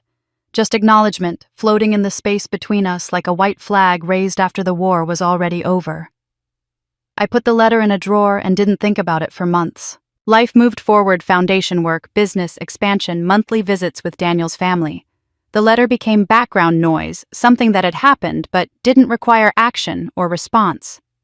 Then, on a Saturday morning in autumn, I stopped at a coffee shop in a town 30 minutes from mine, somewhere I'd never been before. I was standing in line when I saw her, my mother, sitting alone at a corner table with a paperback book and a nearly empty cup.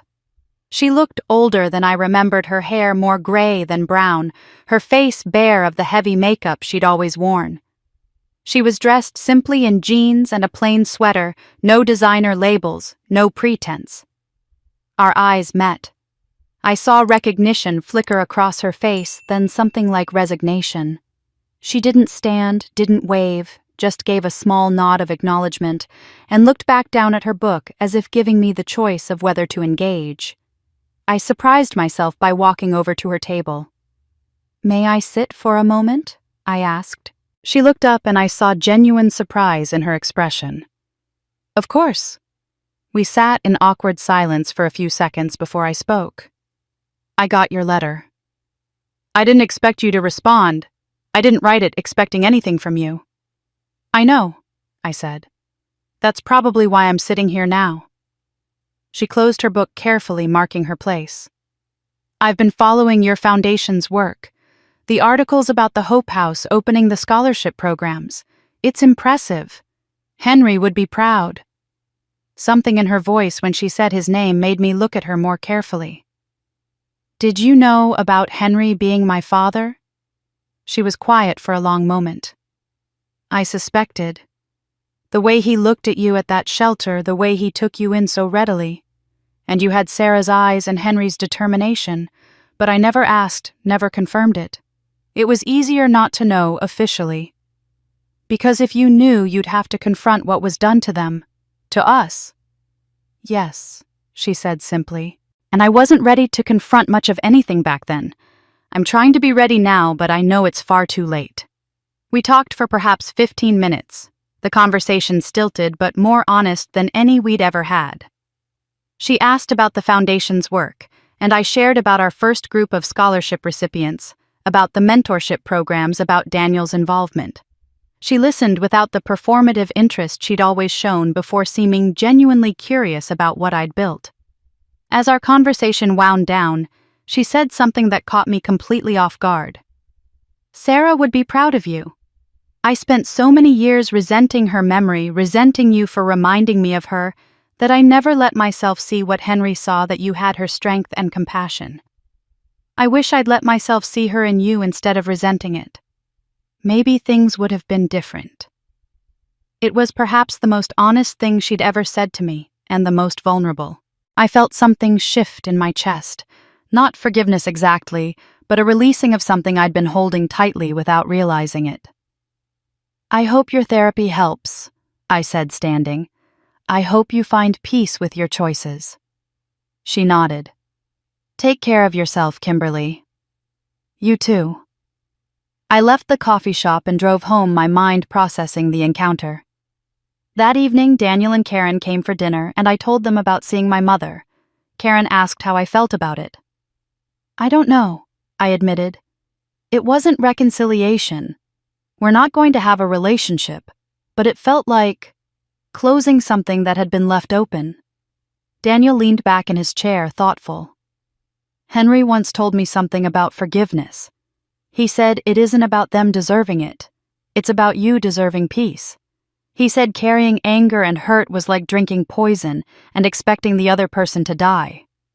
I don't forgive her, I said carefully. Not in the way that means I excuse what she did or want her back in my life. But I think I'm letting go of the anger. She'll always be the person who hurt me, who failed me, who chose comfort over compassion. But she doesn't define me anymore. I've built something so much bigger and more meaningful than her rejection. Karen reached across the table and squeezed my hand. That's not forgiveness. That's freedom. And as I prepared for the Foundation's first scholarship awards ceremony, I understood that the greatest revenge was never revenge at all. It was becoming so genuinely happy that their opinions stopped mattering. The scholarship awards ceremony took place on a Saturday afternoon in the community center adjacent to the Hope House. We'd chosen the location deliberately. We wanted the recipients to see the physical space that represented possibility, to understand that the foundation wasn't just about money, but about creating tangible places where young people could build futures. 10 recipients sat in the front row, ages 18 to 22, each selected from hundreds of applications. Their stories, which I'd read during the selection process, haunted me with their familiarity. Foster care systems that failed them, families that abandoned them, adults who were supposed to protect them but didn't. And through it all, a determination to survive, to build something better, to prove that their circumstances didn't define their potential. Daniel opened the ceremony with remarks about Henry the veteran, who'd understood what it meant to fight battles both on foreign soil and in everyday life, who'd believed that the greatest service was helping others find their strength.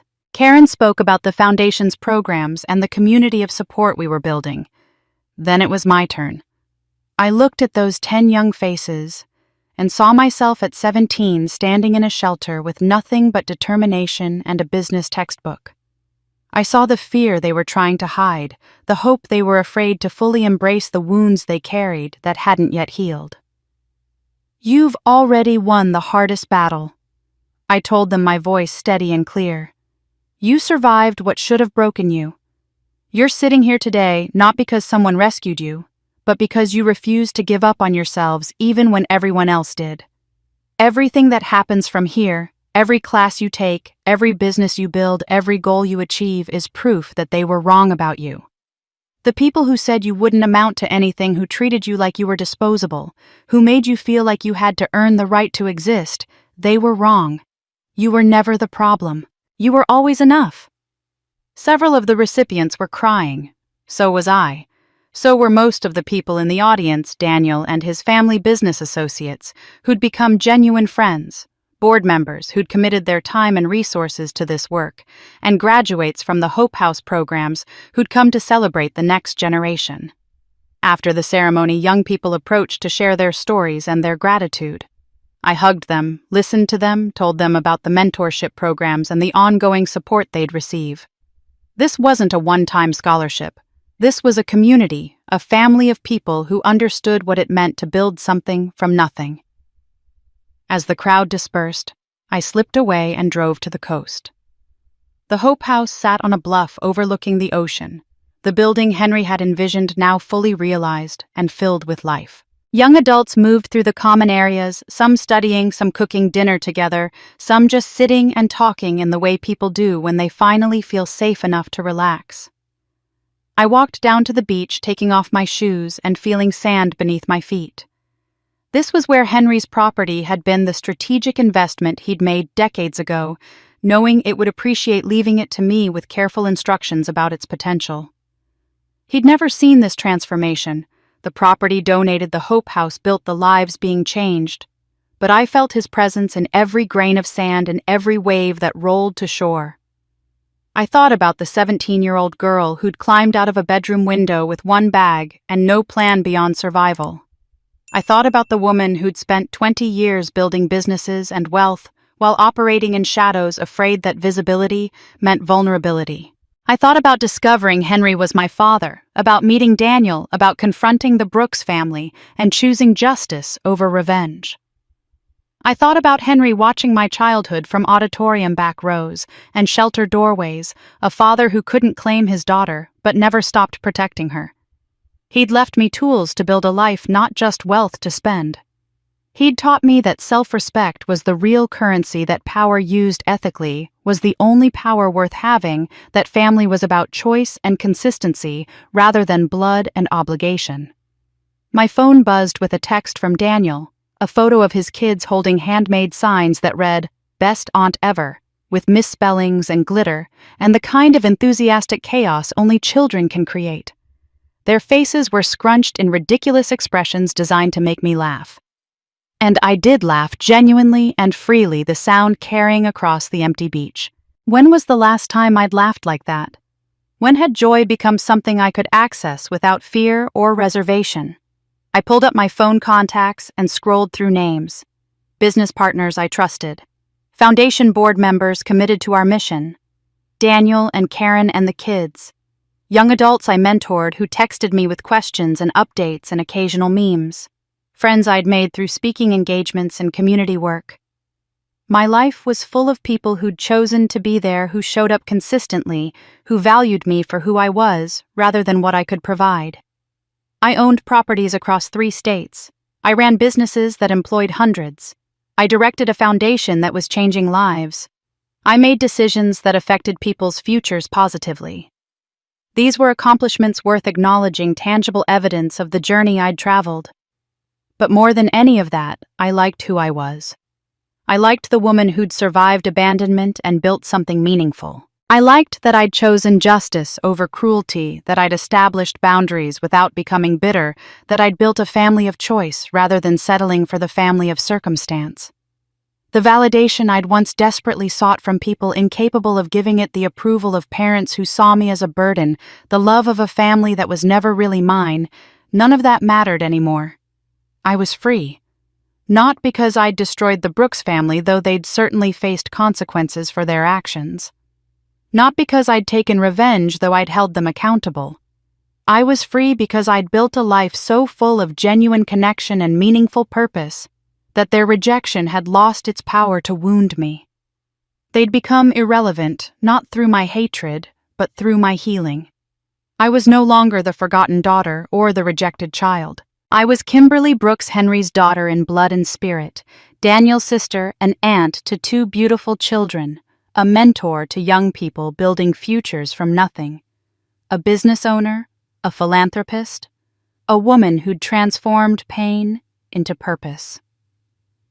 The sun was setting over the Pacific, painting, the sky in shades of orange and purple. The Hope House lights glowed warm against the darkening sky. Somewhere inside, young people were making dinner, doing homework, dreaming about futures they were finally free to build. I stood on the beach where my father had once owned property, where he'd planted seeds for my security decades before I knew he was my father, and I felt something I'd never truly felt before. Not happiness exactly, though I was happy. Not success, though I was successful. It was simpler and more profound than either of those things. For the first time in my life, the world didn't feel like a battle. It felt like home, and that was the victory no one could ever take from me. And so, standing on that beach as the sun set over the Pacific, I understood that my story had never really been about revenge or vindication. It had been about reclaiming myself, the self that had been buried under years of rejection, neglect, and manipulation. The self that Henry had always seen even when I couldn't see it myself. The Brooks family faded into the background of my life, becoming footnotes rather than defining chapters. I heard that my father eventually found work at a lower level, that my mother downsized and learned to live within her means, that Ashley took a retail job and seemed to be building self-sufficiency. I felt neither satisfaction nor concern. They were simply people who'd once been part of my story, now living their own separate narratives. The anger I'd carried had dissolved through building a life so full that their absence no longer left a void. What mattered was what I'd built from the wreckage. Within 3 years, the foundation awarded over 50 scholarships, placed 24 young entrepreneurs in mentorship programs, and graduated 60 young adults from the Hope House. Each success story felt personal. Each life changed validated Henry's belief that people deserved opportunities, not judgment. The ripple effects extended beyond tracking scholarship recipients who became mentors themselves. Hope House graduates who returned to volunteer, young entrepreneurs who hired other foster youth. Daniel became not just a brother, but a true partner in this work. His engineering mind brought structure to the foundation's operations, while his empathy made him invaluable in connecting with the young people we served. Our monthly meetings became family gatherings filled with his children's laughter and Karen's warmth. His kids called me Aunt Kim and showed me their school projects with the unself-conscious pride of children who'd never doubted they were loved. I thought often about my choices during those months of confrontation. I could have destroyed the Brooks family completely. I had the evidence, the resources, and the justification to pursue criminal charges. I could have released everything publicly or withheld all financial assistance and watched them lose everything. But Henry's voice always echoed, "Power used ethically is the only power worth having." I'd chosen accountability over annihilation consequences, over cruelty boundaries, over bitterness. In making those choices, I'd proven I was fundamentally different from the people who'd raised me. I hadn't become them. I'd become more fully myself, someone who could be powerful without being vindictive, who could establish boundaries without seeking destruction. The business continued to thrive. KTB Logistics expanded into 3 new markets. My real estate holdings appreciated steadily, and the investment portfolio provided passive income that funded both my life and the foundation's work. But the businesses were no longer the center of my identity. They were tools that enabled the work that mattered: the mentorship, the scholarships, the creation of opportunities for people who reminded me of the girl I'd been. I even started dating again, a teacher who volunteered with youth programs, who understood that my past shaped me but didn't define me. It was early, tentative, but healthy in ways my previous relationships never had been. I was learning that I could be loved without earning it, that vulnerability didn't have to mean danger. On the 2nd anniversary of Henry's death, I stood at his grave with Daniel and his family. We'd added beloved father to his headstone, truth finally acknowledged publicly. I told him about the foundation's growth, about the lives being changed in his name. "You gave me everything," I said aloud. "Not just money or property. You gave me the belief that I was worth something. You gave me tools to build a life that matters. You gave me a brother I didn't know I needed. And I'm going to spend the rest of my life making sure other people get the same gifts you gave me." The wind moved through the trees, and I chose to believe Henry heard me. The following Monday, I received an email from one of our first scholarship recipients. She'd just graduated with a social work degree and been hired by a nonprofit serving foster youth. "I want to be for other kids what the foundation was for me," she wrote. "I want to show them that their past doesn't determine their future. Thank you for seeing potential in me when I couldn't see it in myself." I read that email 3 times, understanding that this was the true measure of success, not the businesses or properties or net worth. The true measure was in the ripples in young people who'd received help, now helping others in cycles of trauma being broken, in proof that pain could be transformed into purpose. The girl who'd been thrown out into the rain would hardly recognize the woman I'd become. But Henry would recognize me. He'd seen this person all along beneath the fear and wounds. He'd seen potential where others saw problem, strength where others saw weakness, a future where others saw only a troubled past. And now finally I could see what he'd always seen. I could look in the mirror and recognize not the daughter the Brooks family had rejected, but the daughter Henry had claimed.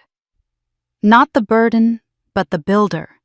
Not the mistake, but the woman who'd turned rejection into resilience, pain into purpose, and a childhood of being told she wasn't enough into a life of showing others that they were everything. The world didn't feel like a battle anymore. It felt like home, and that sense of belonging to myself, to my chosen family, to the work that gave my life meaning was the victory no one could ever take from me. Thank you for staying with me through this entire journey. I'd love to know, Have you ever had to walk away from toxic family members to find your own path? Have you experienced transformation from choosing yourself when everyone else chose someone else? Drop a comment below and share your story. I read every single one. What part of this story resonated with you most? Was it standing up to my family, the revelation about Henry, the decision to channel pain into purpose, or maybe something else? A line that hit home, a scene that reminded you of your own life? Let me know in the comments. Your perspective helps me understand what stories matter most. If this story moved you, if it gave you hope that transformation is possible, even after the hardest betrayals, please hit that subscribe button and turn on notifications. I share stories about resilience, about overcoming impossible odds, about people who refuse to let their worst moments define their lives. Every week, there's a new story about someone who chose to rise, rather than remain broken. If you know someone who needs to hear this, someone walking away from family toxicity, someone building a life from nothing, someone who feels like the forgotten child, share this video. Sometimes we need to see someone else's journey to believe our own transformation is possible. What happens next in your story? That's the real question. My story isn't special because I succeeded. It's meaningful because I chose to keep going when giving up would have been easier. You have that same choice every day. What are you going to build with it? Leave your thoughts below. Subscribe for more stories of transformation. And remember, you were never the problem.